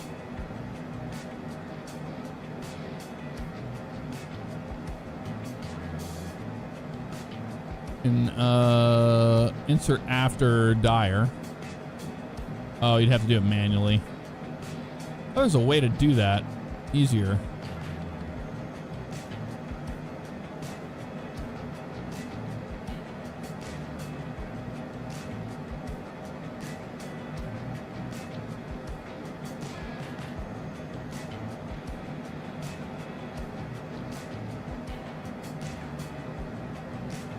Well, thanks for keeping your stream going. My parents and I like your channel. Here's a gift to help anything you might need for fixing your PC. Well, you did not have to do that, but thank you for the super chat. That was beyond kind of you there, Paul. You didn't have to do that, though. I think it's probably a vector section of the flight plan where ATC would normally route you. Yeah, exactly. There's a way you can link them together to get a top of drop.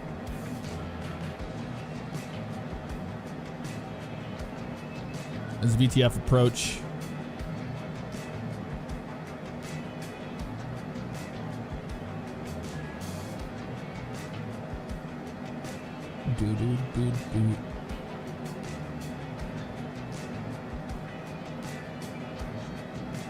Change the approach to have an initial approach fix instead of VTF.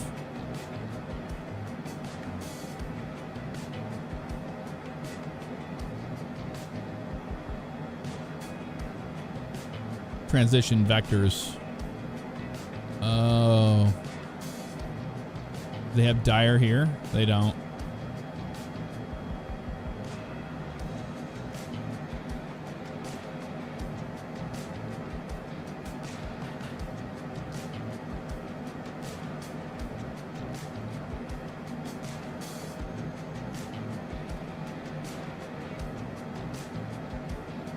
It's no big deal. I'm very confused of why this is not giving us a top of drop.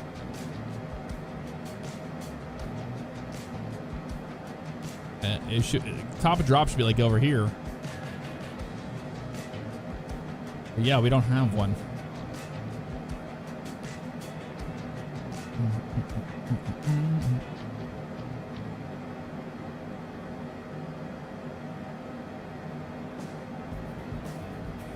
I think we can remove this and then it would link them together. And if we did that, we would get a top and drop, I'm pretty sure. On this. If you remove the approach, hit OK on that. And then here, it just goes to Dyer. And then to 26 left.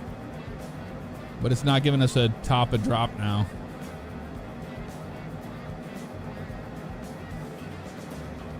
Something else we have to do. Let's go to procedure.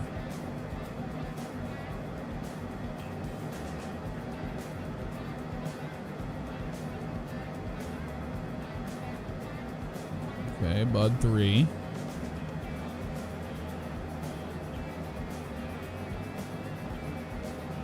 Yeah, that makes more sense. It would be on the Bud 3 arrival, I would imagine.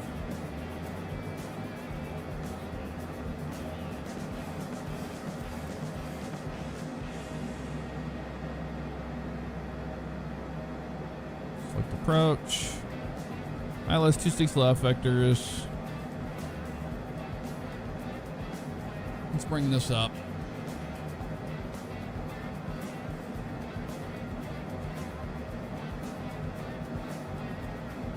Talking about there is no K-sus, you crazy? How's this thing's problem? What?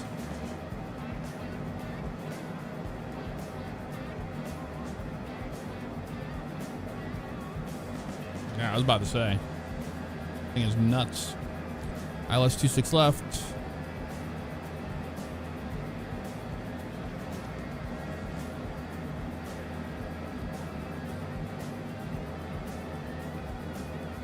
All right, minimums. 662. Barrow.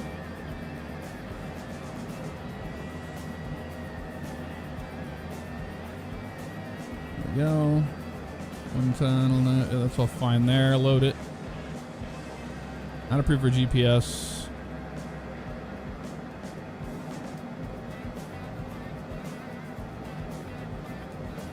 We still don't have a top of descent though.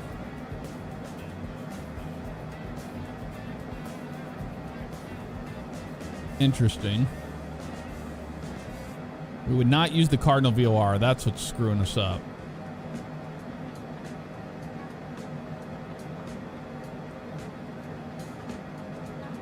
We just go Dyer to Horus. We don't even need any of this crap.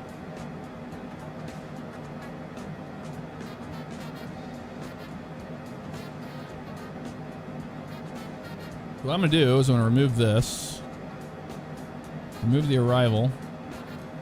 And now we have this at the approach. I know you keep saying change the IAF, choose IAF, but where? Where do you do that? You could load Eves as an initial approach fix, for example. Okay. So, Horus would be the one I want, because this is how it is set up before we did that. I don't know what you're talking about with to make it an initial approach fix. A transition. It's not a transition though. It's not an option for a transition. That's why I was looking at the chart. Eves is the only one, but Horus would be our transition, and that's already in there.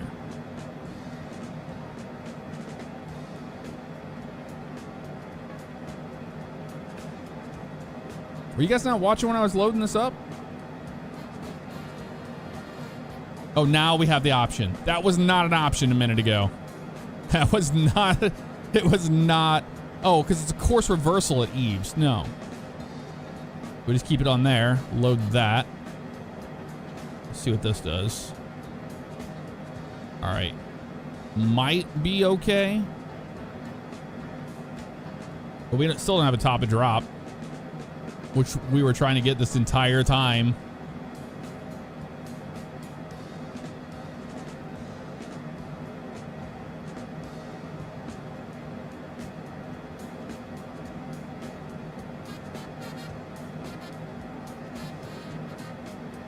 See, now we have the airport before Eves. This doesn't make any sense to me.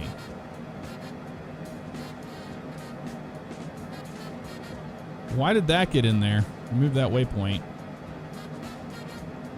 That's better. There's still no top. Oh, now we have a top of drop. Okay, we're good. We did it. We did it. We have a top of drop now. It just, for some reason, put the airport in the flight plan, which was kind of strange.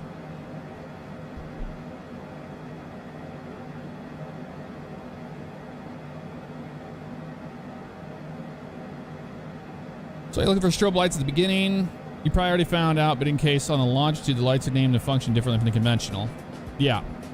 They're this pulse lights. This is the standby attitude indicator. We got it. By George, we got it. We have a top of descent now.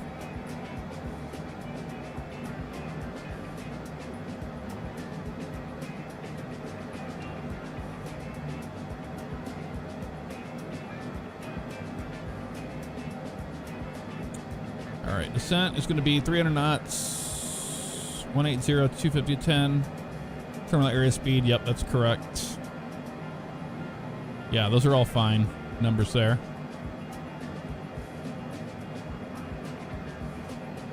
Top of descent in 29 minutes.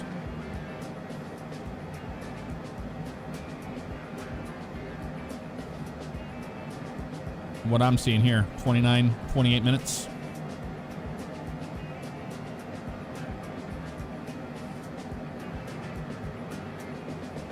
Alec McBee, what's up? How you doing?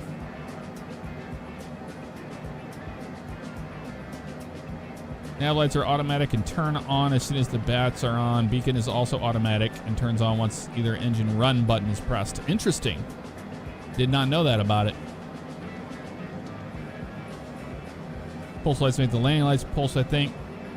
Yeah, that's what my understanding was. Anti-collision would be them on the... Oh, I see what you mean. Anti-collision is... Yeah, you're right. Does that make sense? Because it's on the landing light side. Anti-collision is the strobes on this airplane, since it has an automatic beacon. That makes sense.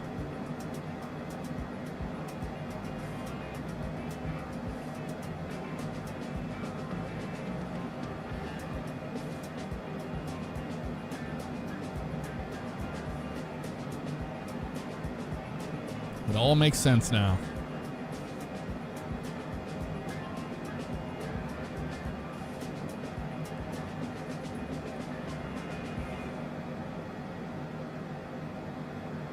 Looks like we're over in Michigan right now. Yeah, we're over in Michigan. All right, let's go have ourselves a little bit of a vibe session here.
right, we're getting closer and closer to our top of drop. We are currently looking at 19 minutes till our top of descent. 19 minutes left. We're just on the south side of Lake Michigan. Right over Fort Wayne, Indiana right now. Fort Wayne, Indiana, just off on our left wing there. Hey, listen to that. It's my my intro song I use in my videos. The classic. Guess we have to do it for this song now. Let's look at Fort Wayne, Indiana here.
All right, let's turn that down.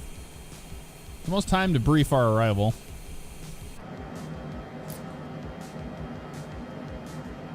Since we have time to do it, let's do it. We're not doing an arrival. We're just basically going straight out to the fix. So let's look. 111.1. We already have that in there. 259 is going to be auto filled in there. 662, we have that set as our Barrow minimums, and that is confirmed. Airport elevations 463. Touchdown zone is 462. MSA, it's like 2300 on the south side, 3100 on the north side. We're going to be coming in to Eves, 1,900 feet. We got Vassies on the left, Mouser lighting. Go around procedure is climbing to 2,400 feet, right turn direct to the Forstel VOR and hold. Let's have a look at the 10-9, 20-9 actually. 26 left. We'll expect, we'll probably get it down. And we'll probably exit on Alpha 8 if we can't make Alpha 6, Alpha 8. And I don't know where they're going to have us go, but hopefully somewhere over here. The GA parking's over here, so maybe the sim knows that. And that's what we'll be doing there with all of that. 7,485 feet of runway. We know our minimums. We'll adhere to those.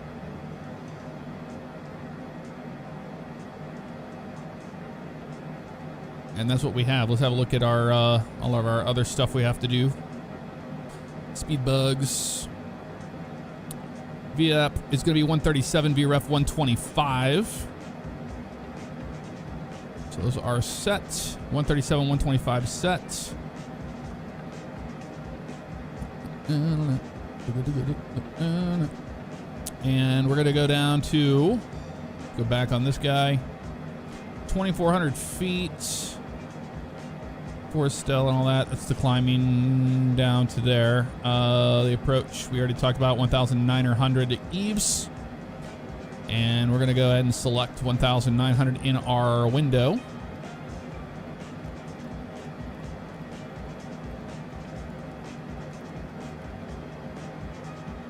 Down.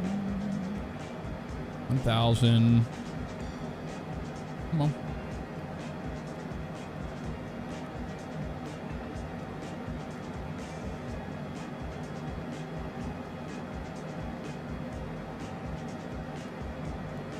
1,900.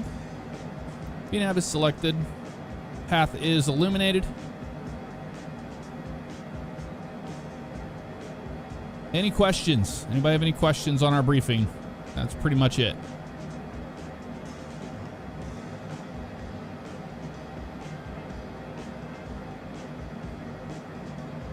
All right.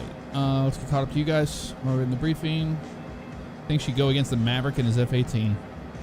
Yeah, I don't think so. I don't think so. I'll be interested to hear your thoughts on the Longitude once you get used to it. I think it's the best default airplane. I was like it, but someone told me there's a sound pack for it. Yeah, I mean, I've flown this airplane before in free flight. It's just I'm rusty on it. It's been a very long time. We flew the Vision Jet forever, and then got very acquainted with the PC-24 to the point where I was getting complacent with it and not turning on the damn bleeds, which is a cabin pressure nightmare. Cool, the rudders will move too. If you look out the window, you'll see it. Or we're not kicking the rudders over, but yes, rudder will move. Now the geography is pretty boring, but you know, you move the camera down away from the aircraft so you can see what is underneath the clouds. Yeah, the thing is, I try not to mess with things like that too much on a mission like this because I do not want to cause a crash. When I mean a crash, I mean the sim.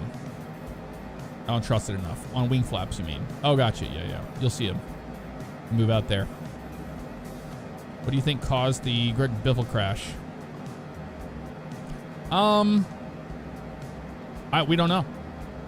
We have the guesstimation is that the guess is that the captain wasn't single pilot certified, because I don't think there was another certified pilot in the airplane with them. The weather was terrible, and on a Citation 550, that airplane will barely run on one engine on approach. So gear down was probably the fatal decision if they had an engine out. But we don't know until the further, more details come out. But what we do know is that is probably the case. It was just a terrible thing. But yeah, I mean, any airline pilot, any pilot in that situation would have just climbed to 3,000, troubleshooted the engine, and then went to an alternate destination with the fuel on board, and would not have made the turn back to the field. In a jet, you don't turn around. All right. Be sure to select the lower altitude VDEV. Oh yeah, we already did that. For Indiana. Chase plane. I had a chase plane installed. I uninstalled it because I was getting some issues with it not enabling correctly, and then just locking my views out of my sim. So I'm gonna wait for it to cook a little bit more with some updates before we reinstall it. What model plane is this? Yep, so that's a Citation Longitude, like AV said. I played last year's version of this and missed the airport while I was pulling up the detailed flight list, and had to circle back. Oh yeah, we've all missed destinations before. Remember to set your landing speeds. Yep, we did that. Stopped using Opera GX a few months ago. Use DuckDuckGo. Oh, nice. You have to set speeds based on weight. Those are just default.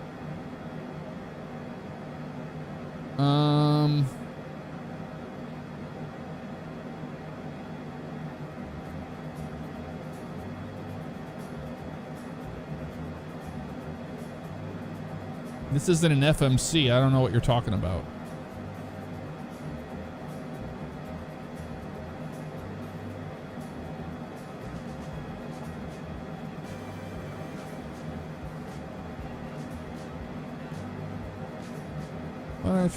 Weather.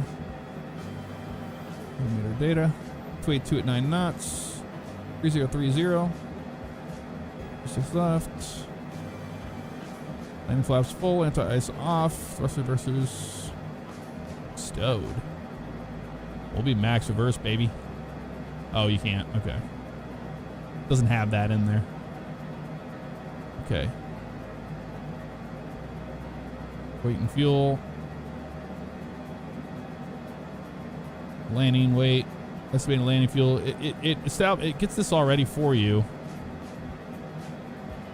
That's what I'm saying. I don't know what you're asking me to do. Our estimated landing weight's 18,997.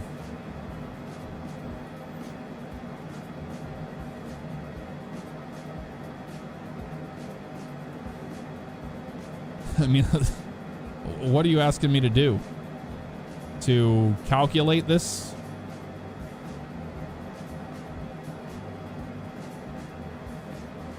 Those are flap speeds. That's cool, that's there.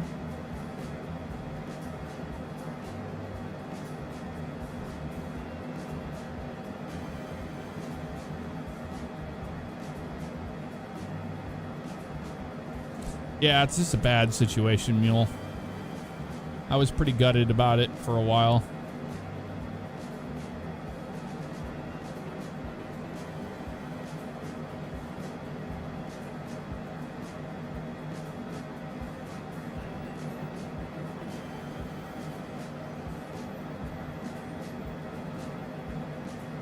It's like top of descent's going to be just near Kilo Charlie Mike India.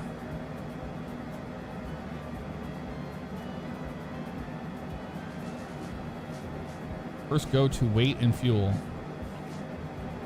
Well, what are we doing this for?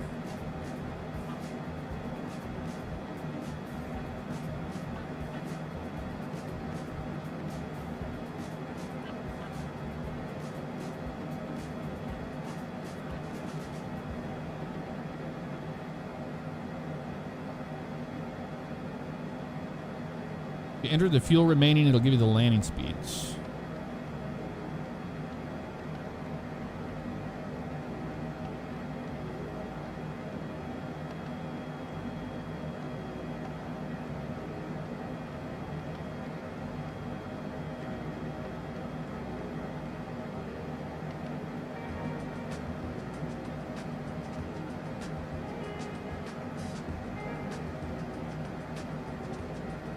I don't see where you're going to enter that in because you can't click on those. You only have your fuel reserves and holding time. So you're talking about payload, operating weight, no?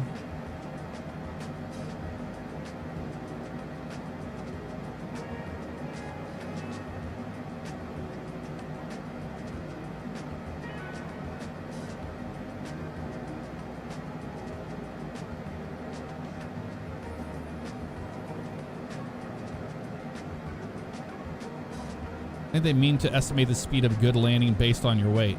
I understand what they're asking, but I'm asking what we're doing here in this GTC for the landing data.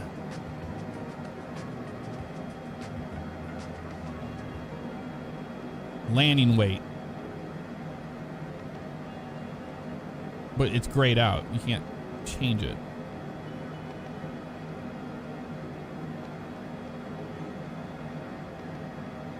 Payload and resistant load.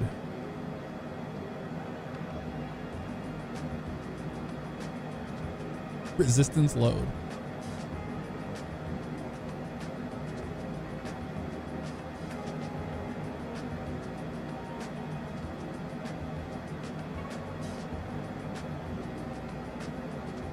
Clear as mud, man.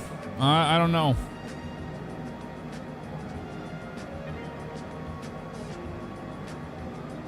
And toggle by fuses on this side.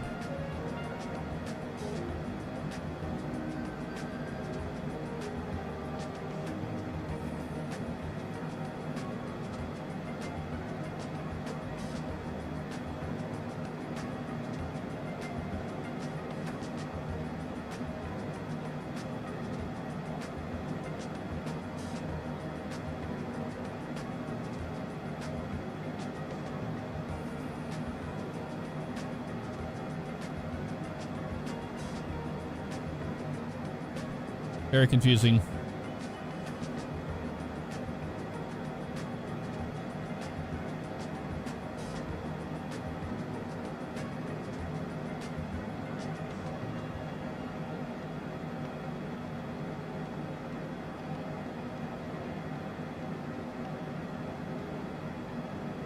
Getting closer to the top of drop, y'all.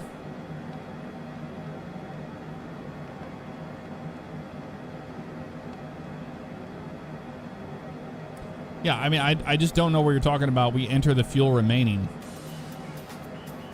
It seems like a FMC thing. Or it's not here. But fuel remaining, I just don't see where we have an option to enter that data in.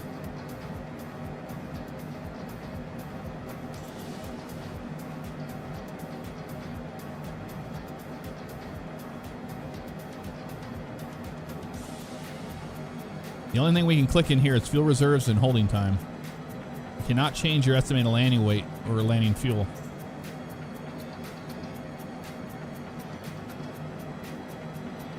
I don't know, man.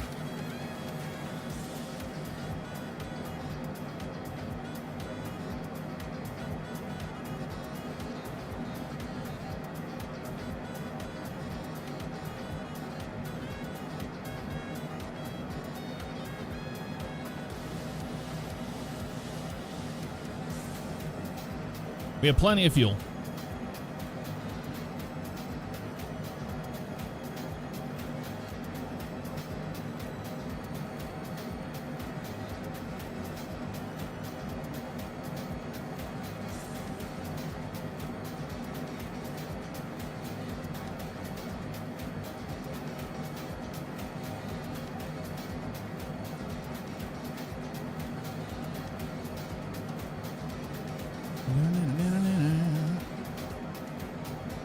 That's your transponder ident button. If ATC tells you to ident, you just click that.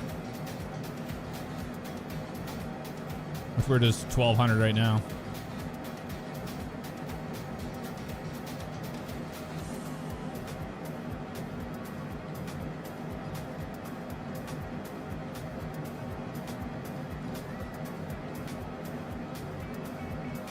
Again, this is our maiden flight with this airplane, so we're not going to fly it to the T.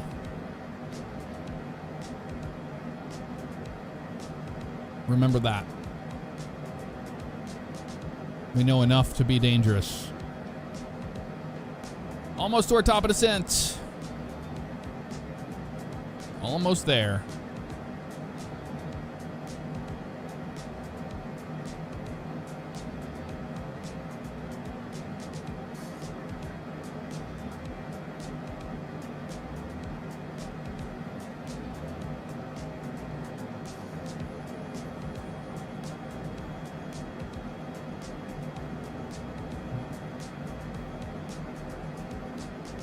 Now they were asking about this, not the master disconnect for the autopilot. They're asking about that transponder ident button. Ryan off, been flying for 6.5 hours today. You're beat. Oh man, that's a lot of flying on your career mode. By the way, dude, if you get your ATP and you get those ratings done for jet, you can get a Longitude, albeit it is this ugly. You can get it for $8.6 million right now and not the $34 million it normally is. I'm sure they're going to fix that.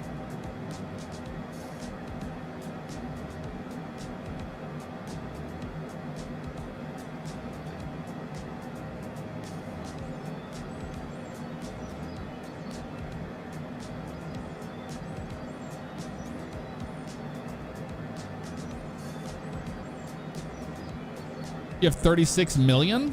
Or 36,000.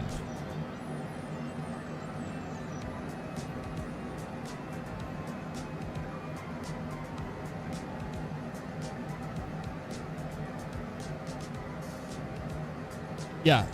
Keep in mind the PC-24 was more expensive than this. All right, we have VPATH in green. We have started our initial descent into the St. Louis area.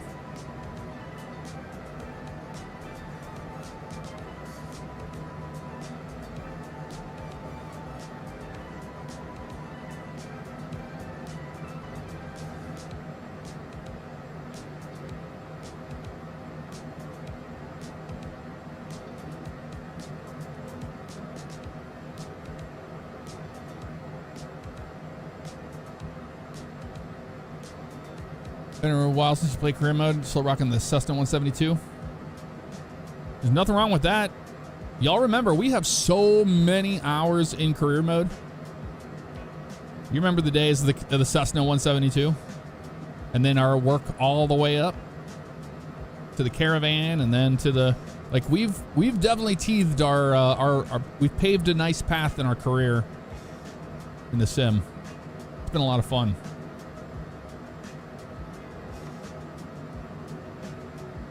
Wish they added the Saab 2000 instead of the 340B. Oh, come on. 340B is awesome. Going to St. Louis. Landed there twice this week. 2 days ago, spicy with the winds. Yeah, we're landed at Spirit of St. Louis Airport. Very cool that I had an option in career mode to fly our new airplane to St. Louis. I was like, yes, we're doing that.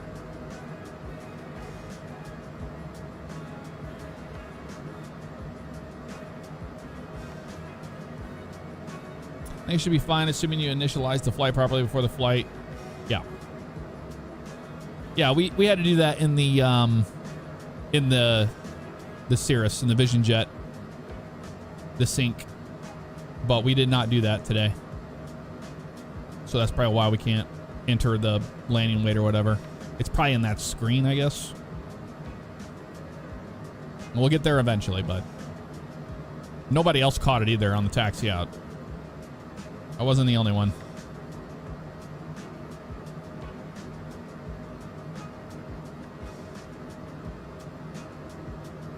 Started on Diamond 20 for your PPL. The Diamond 20. I never flew Diamond. Never flew those. Flew Cessnas.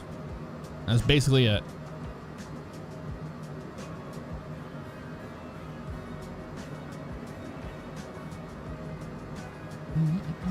I hate these flight scenes. They're boring and have the same 8 voice lines.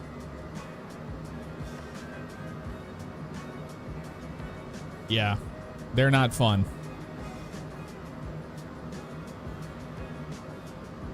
I'll fly the Citation X there.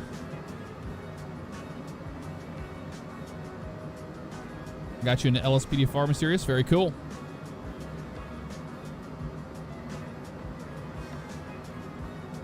G3000 similar to the G5000. Yeah, they're pretty dang similar.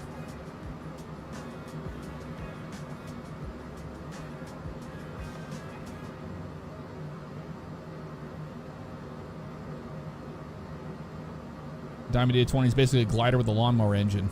I mean, a Cessna isn't too far off, you know, Lycoming 4-cylinder engine.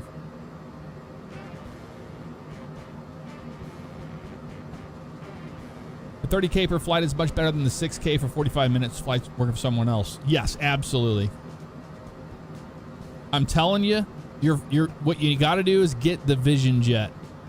That was the way we made money. You make so much money flying the Vision Jet, and you're no longer flying a 172. Almost everybody I know in career mode has used the Vision Jet to get out of all of that.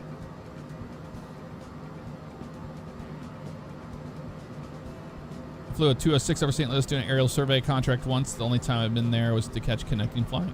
Well, there you go. 206.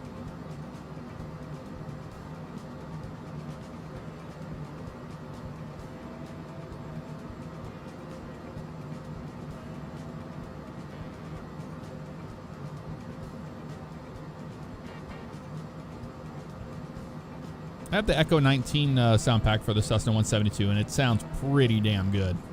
Pretty damn good.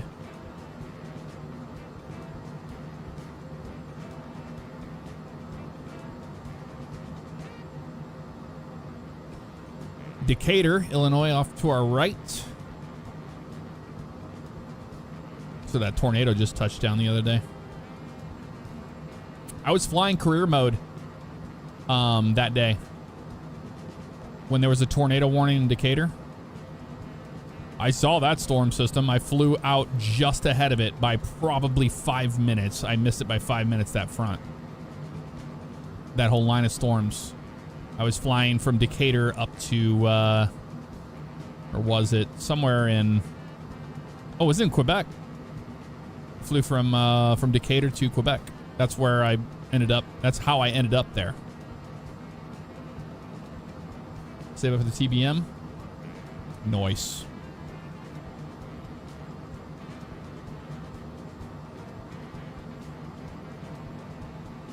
Corporal Lindsay, thank you very much for the 8 months. Appreciate you.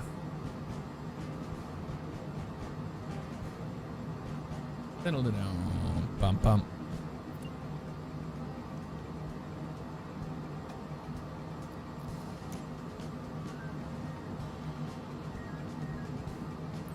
Let's put this thing over here today.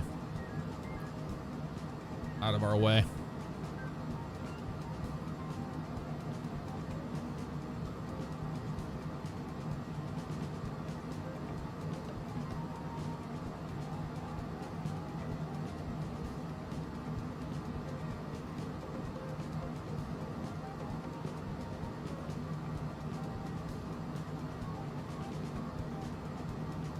Definitely excited to see more airline content. Hopefully you can get the flight sim rig back up soon.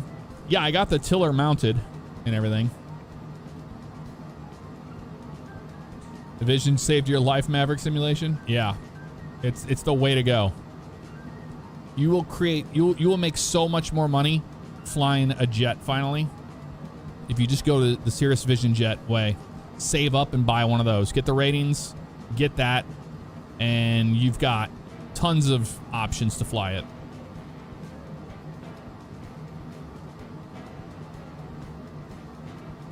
Interested to hear your opinion on the PMDG 7.3.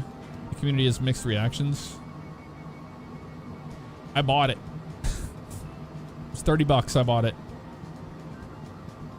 I have zero complaints.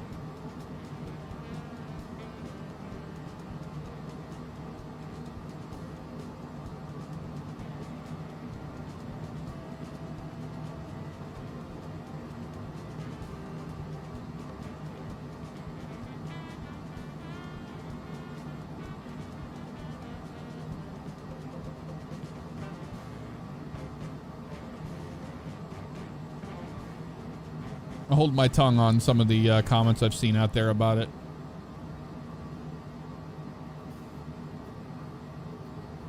The simming group can be a feisty bunch. You insist I will go the way of the Vision Jet. I'm telling you, man. You can go back on this channel to previous streams of us flying the Cessna all the way up to the Caravan, all the way up to the Vision Jet. And you will see when we started making a ton of money. Pretty wild.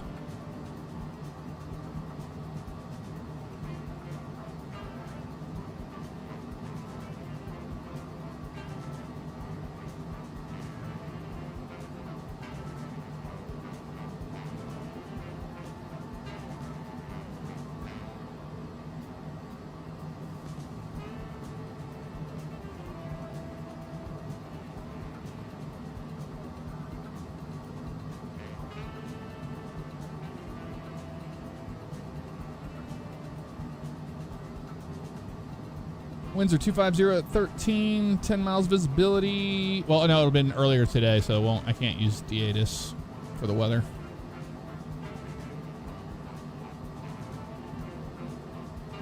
Vision Jet, so much fun to fly in career mode. I flew the wings off of it. Dude, I'm telling you what, it was a win.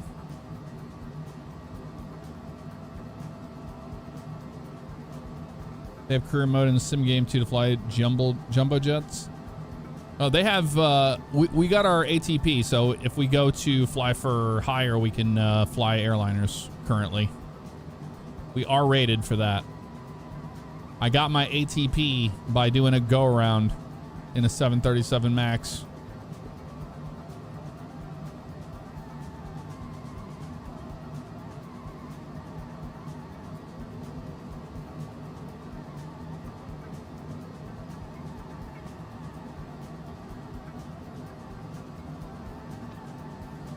Hey, Justin T, 984, what's up?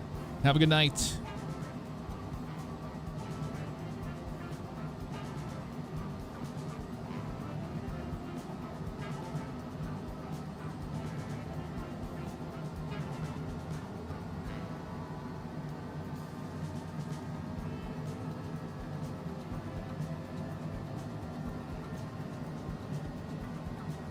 Our throttles are working fine now, though. We're just babysitting them.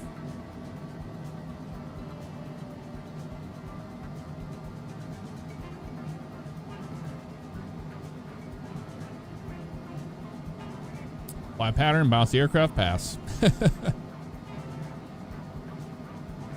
No, the go-around one was pretty fun. Well, the ATP was in the Diamond 40, and it was ridiculous. You take off out of Seattle, and you go to Seattle, you go to the Tacoma airport at 4,000 feet, and then they just go, all right, turn the autopilot off and land the plane.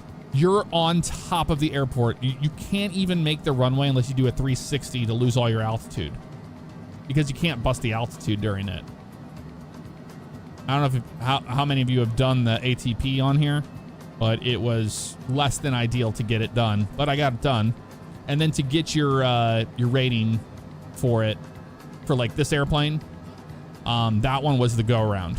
You just do a go around and you make a right turn. I need content.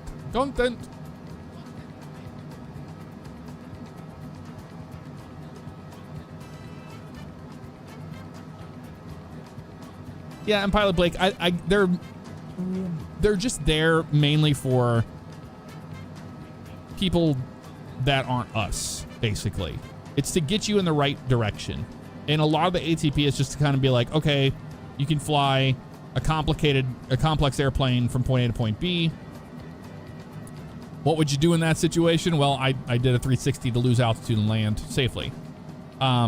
With the cert, for the jet cert, that one for the go-round, I think they just want you to feel what it's like to fly a 737 and maintain it. But for us, like, it's really not hard. But for some people, I could see it being challenging for them. For sure. Good old St. Louis, baby.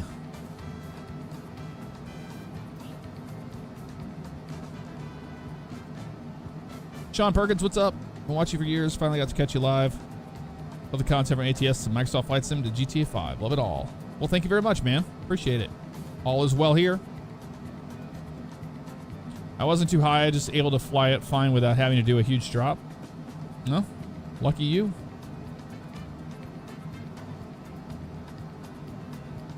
I just went through the emotions. I went through the motions. Just followed the checklist.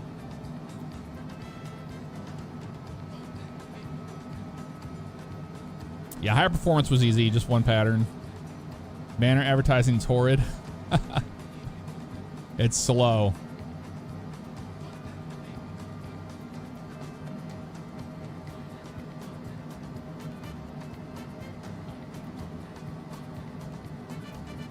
Yeah, they're making it accessible to people that aren't, the hardcore simmer crowd. And there's absolutely nothing wrong with that. I think it'd be awesome if we had something like this back whenever I first started, you know? There's a lot of gatekeepers in the flight sim community. And they really don't like people that are new to aviation.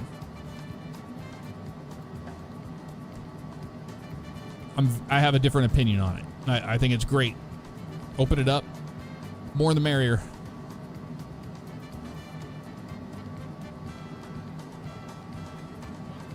And then once they learn the basics and they're doing like things like that, they're going to open up that part of their brain that wants to learn how to do things correct, and they'll learn how to do it.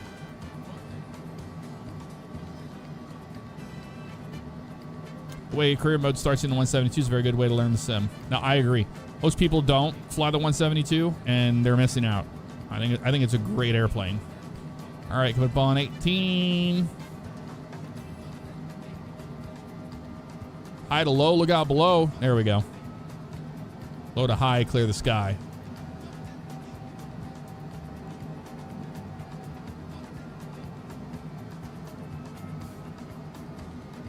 Yeah, 3030.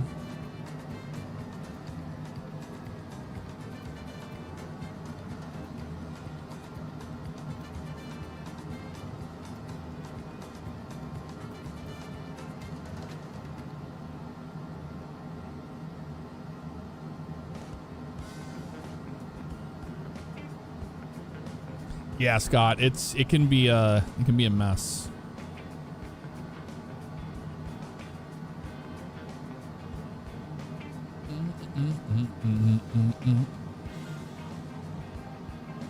I prefer the glass cockpit analog. I like them both. Whenever I did my flight training in real life and flew 172s, it was always analog. I only had one flight in the G1000, and then I had a BFR in a G1000 in a 182. But I flew almost all steam gauge.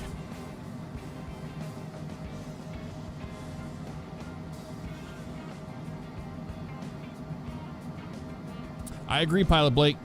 Community did more GA, they'd probably find more enjoyment out of flying. Instead of flying an airliner and just getting upset about small, tiny little things that's wrong with a certain airliner. It's like, well, there's a lot more to the sim than just flying from point A to B in an airliner. I think you'll become a better pilot if you fly different airplanes and you learn them. Like, this is pretty up there. The Longitude is a big airplane. This is not we're not small leagues anymore when it comes to the business jets. This sucker is huge. I mean, look at that thing. It's massive. Obsessing over their landing feet per minute. Yeah. That's one thing we don't run here on this stream. We don't run a foot per minute thing. I don't give a shit. We land as smooth as we can in the touchdown zone and call it a day.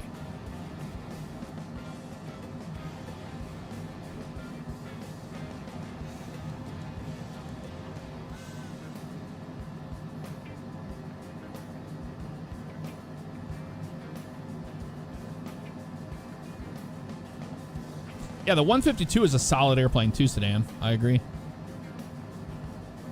Citation X is really good. We flew the hell out of that thing.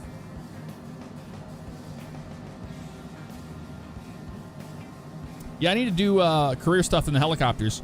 Now that we've moved up to the jets, we'll have to look into the rotor side of things. There's the Mississippi River.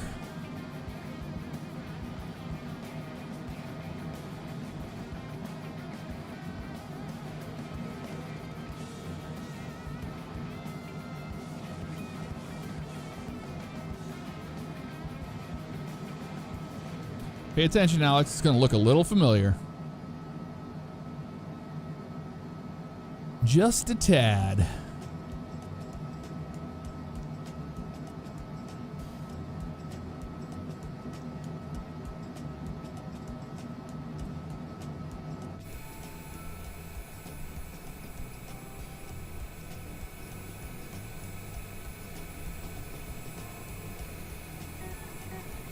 Here's our lane lights. They're on. And there's the strobe and the beacon. It's got some interesting things with that.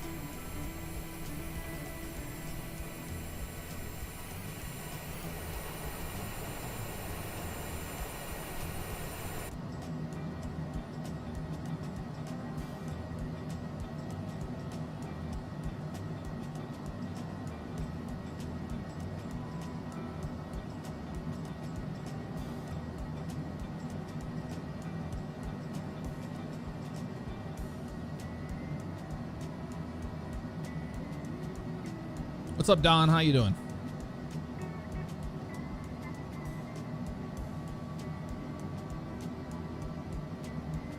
Want to see the arch? We should kind of see the arch up here on the left. But we're coming in on the north side of St. Louis. There's Horseshoe Lake over there. Downtown's just off this way.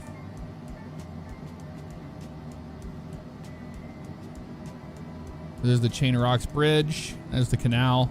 Downtown's over there. Oh, there it is right there.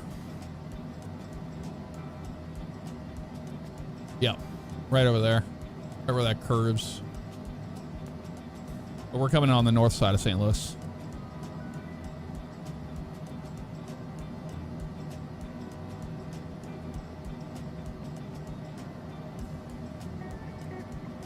You lived in Woodson Terrace? I did too.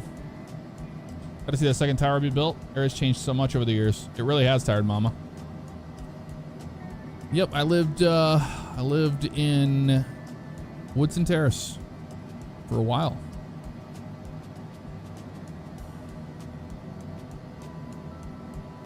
Carb heat is your carburetor heat. So you don't get any ice in it. The fuel-injected airplane doesn't have it.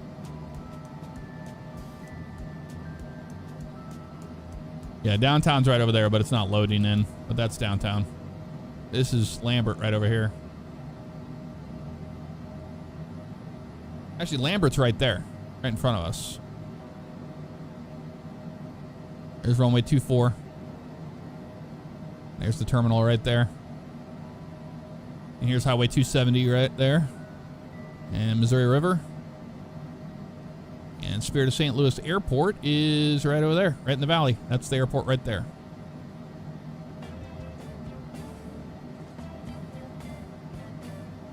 I flew the Falcon 20s FedEx used to utilize St. Louis when you saw those vids. Oh, nice.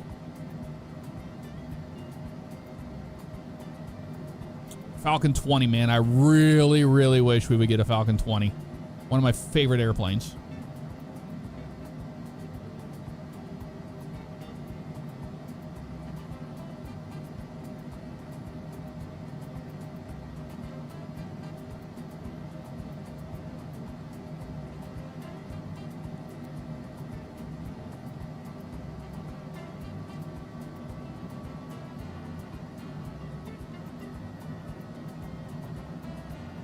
We're below 10,000. I'm going to focus up here. We're going to land the airplane.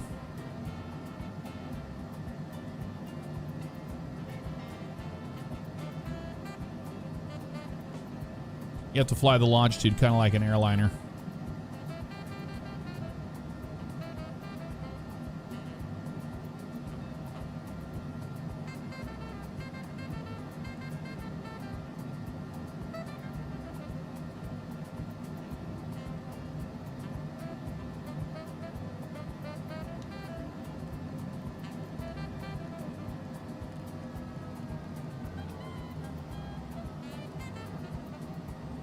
.210 on speed.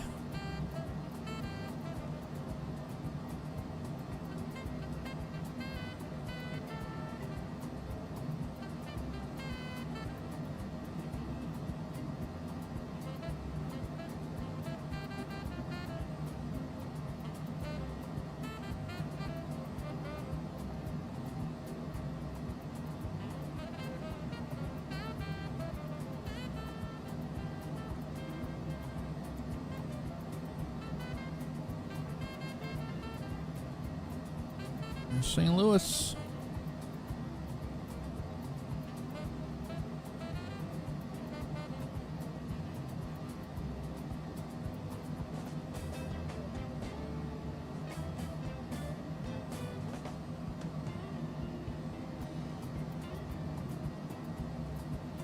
That's our runway right there.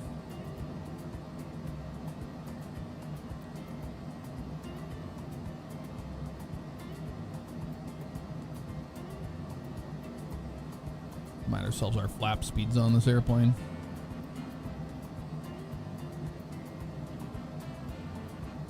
.200 for flaps 1, gears 200, easy enough. 160.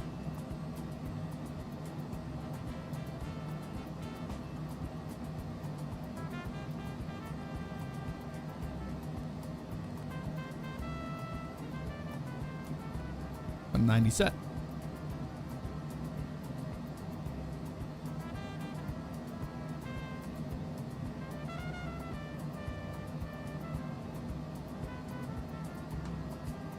Speed brake out there.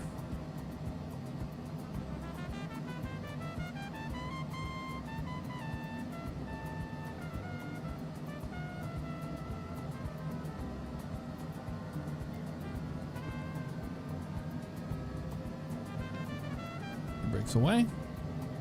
Go flaps. I've got the throttles.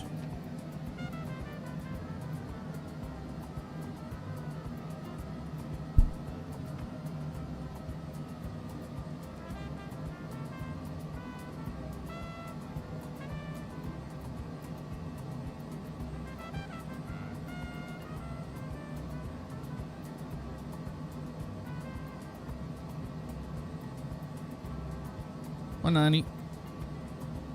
Flaps 1. Speed checks.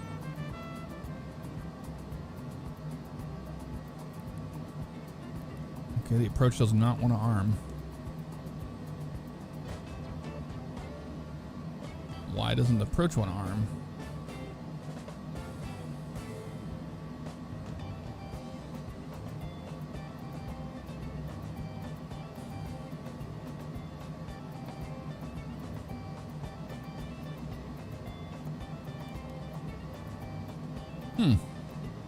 That's where the approach isn't arming. Contact the arrival air power. Oh, it's okay. There it goes. Spirit Tower, Cessna November 66874. Gear down. 7 miles east, 2500, with whiskey. My to airplane. land. Cessna November 66874, Spirit Tower. Altimeter tree 0, tree 0. Make straight in runway 26 left.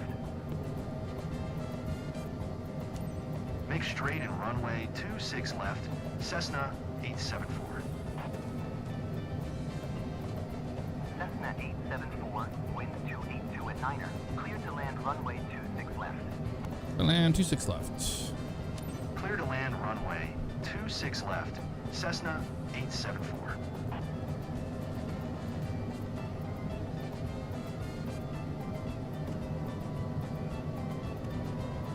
Landing flaps.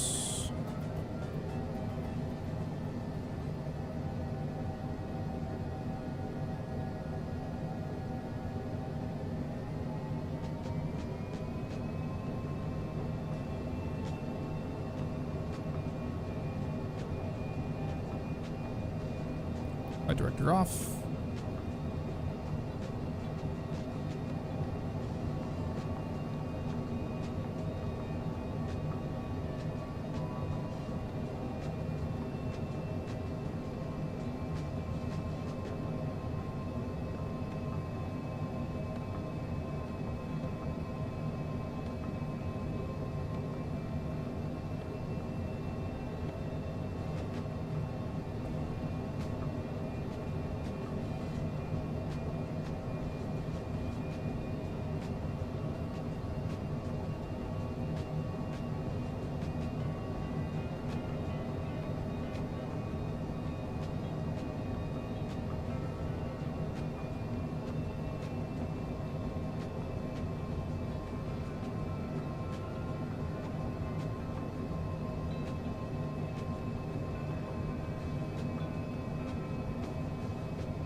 For visual, we're on the glide path, just fine.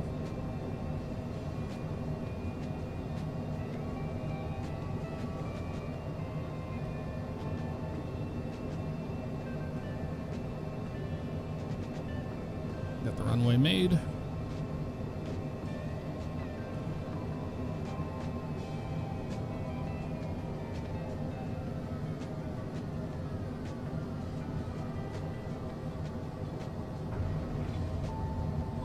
Down. Boosters are out.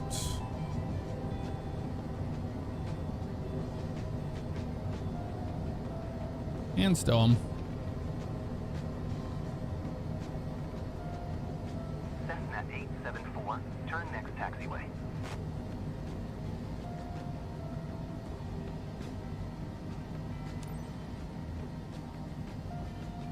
Turn next taxiway. Looks like we briefed Alpha 8.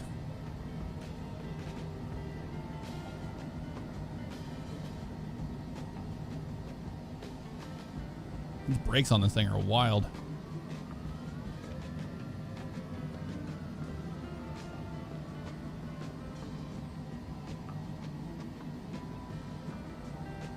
Cessna 874, exit runway when able. Oh, we're exiting. Cessna 874, contact ground on 121.7. 121.7. See ya. 121.7, Cessna 874. See where they want us to go.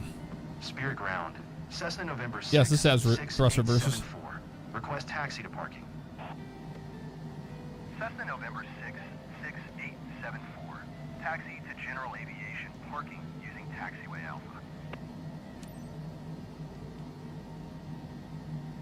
Taxiing to General Aviation parking via taxiway Alpha. Cessna 874.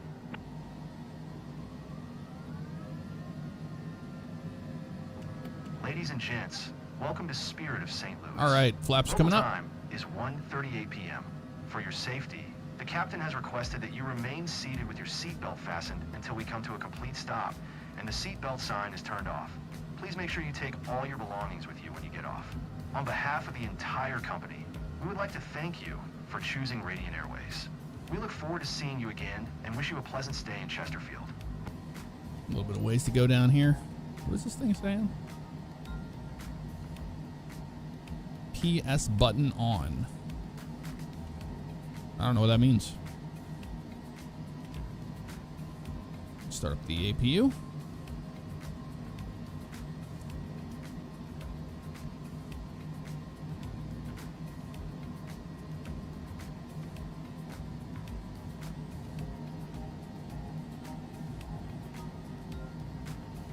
Yeah, good PA.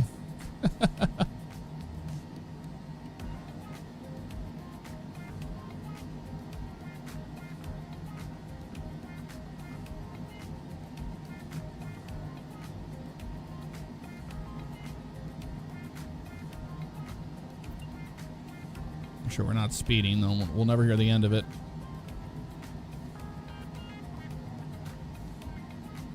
Oh, pedostatic heat's on. I got you. That. There we go. Gen off APU. Oh, yeah, because it's not on yet. Starting up.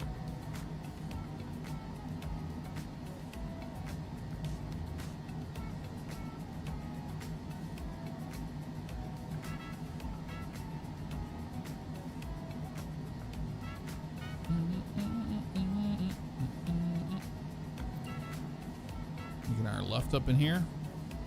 Oh, we are parking at the terminal. Nice. Signature.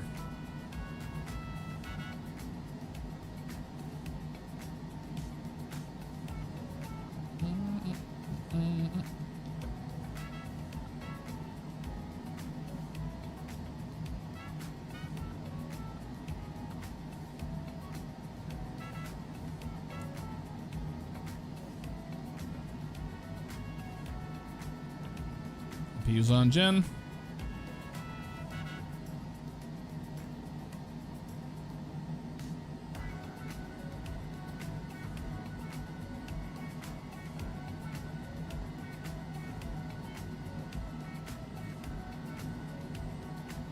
Back in the Midwest from Canada.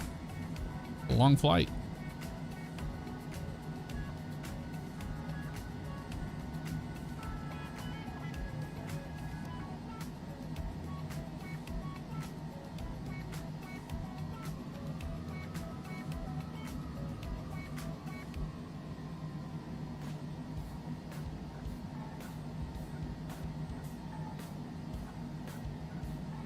Already arrived?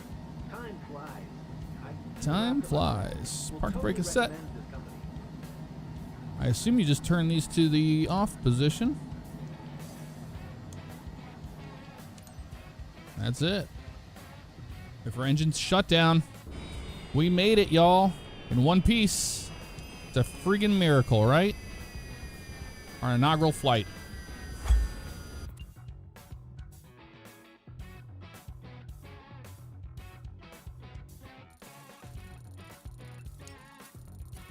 We got dinged for something. I wish it told you what it was that you got dinged for.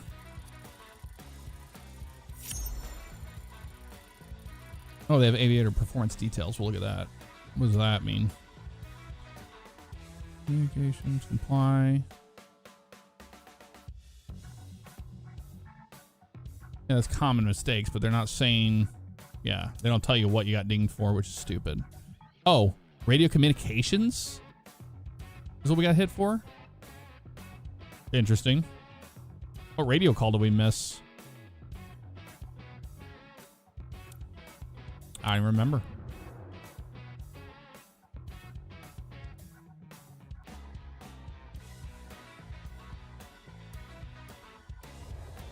Here's the important bit. We just made 3.8 mil on that run. Sorry, Steinhoff. Sorry you have to see this.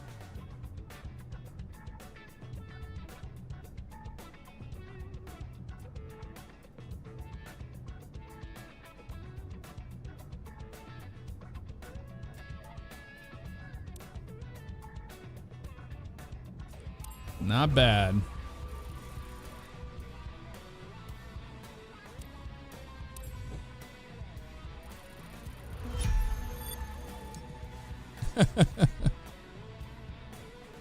I can buy another one. We made 377,000 just by having the Cirrus Vision Jet do a flight and the Pilatus PC-24 was out doing a flight. So another 377 grand we just made. Insurance was 13. Brings us back to up to 14 mil now. Easy money. We own 5 airplanes. That was fun. Thank you all for hanging in there for the long flight. I appreciate everybody. Thank you to everybody that subscribed, resubscribed. All the a lot of gifted memberships tonight and Twitch subscribers, Twitch subscriptions as well. And thank you all for the help with the airplane. We are learning it. We'll only get better as we go on. Only better as we continue to climb. But if I don't see you tomorrow for New Year's Eve, y'all have a great New Year's, and we'll see you soon. Have a great rest of the evening / morning. Happy New Year. Bye-bye.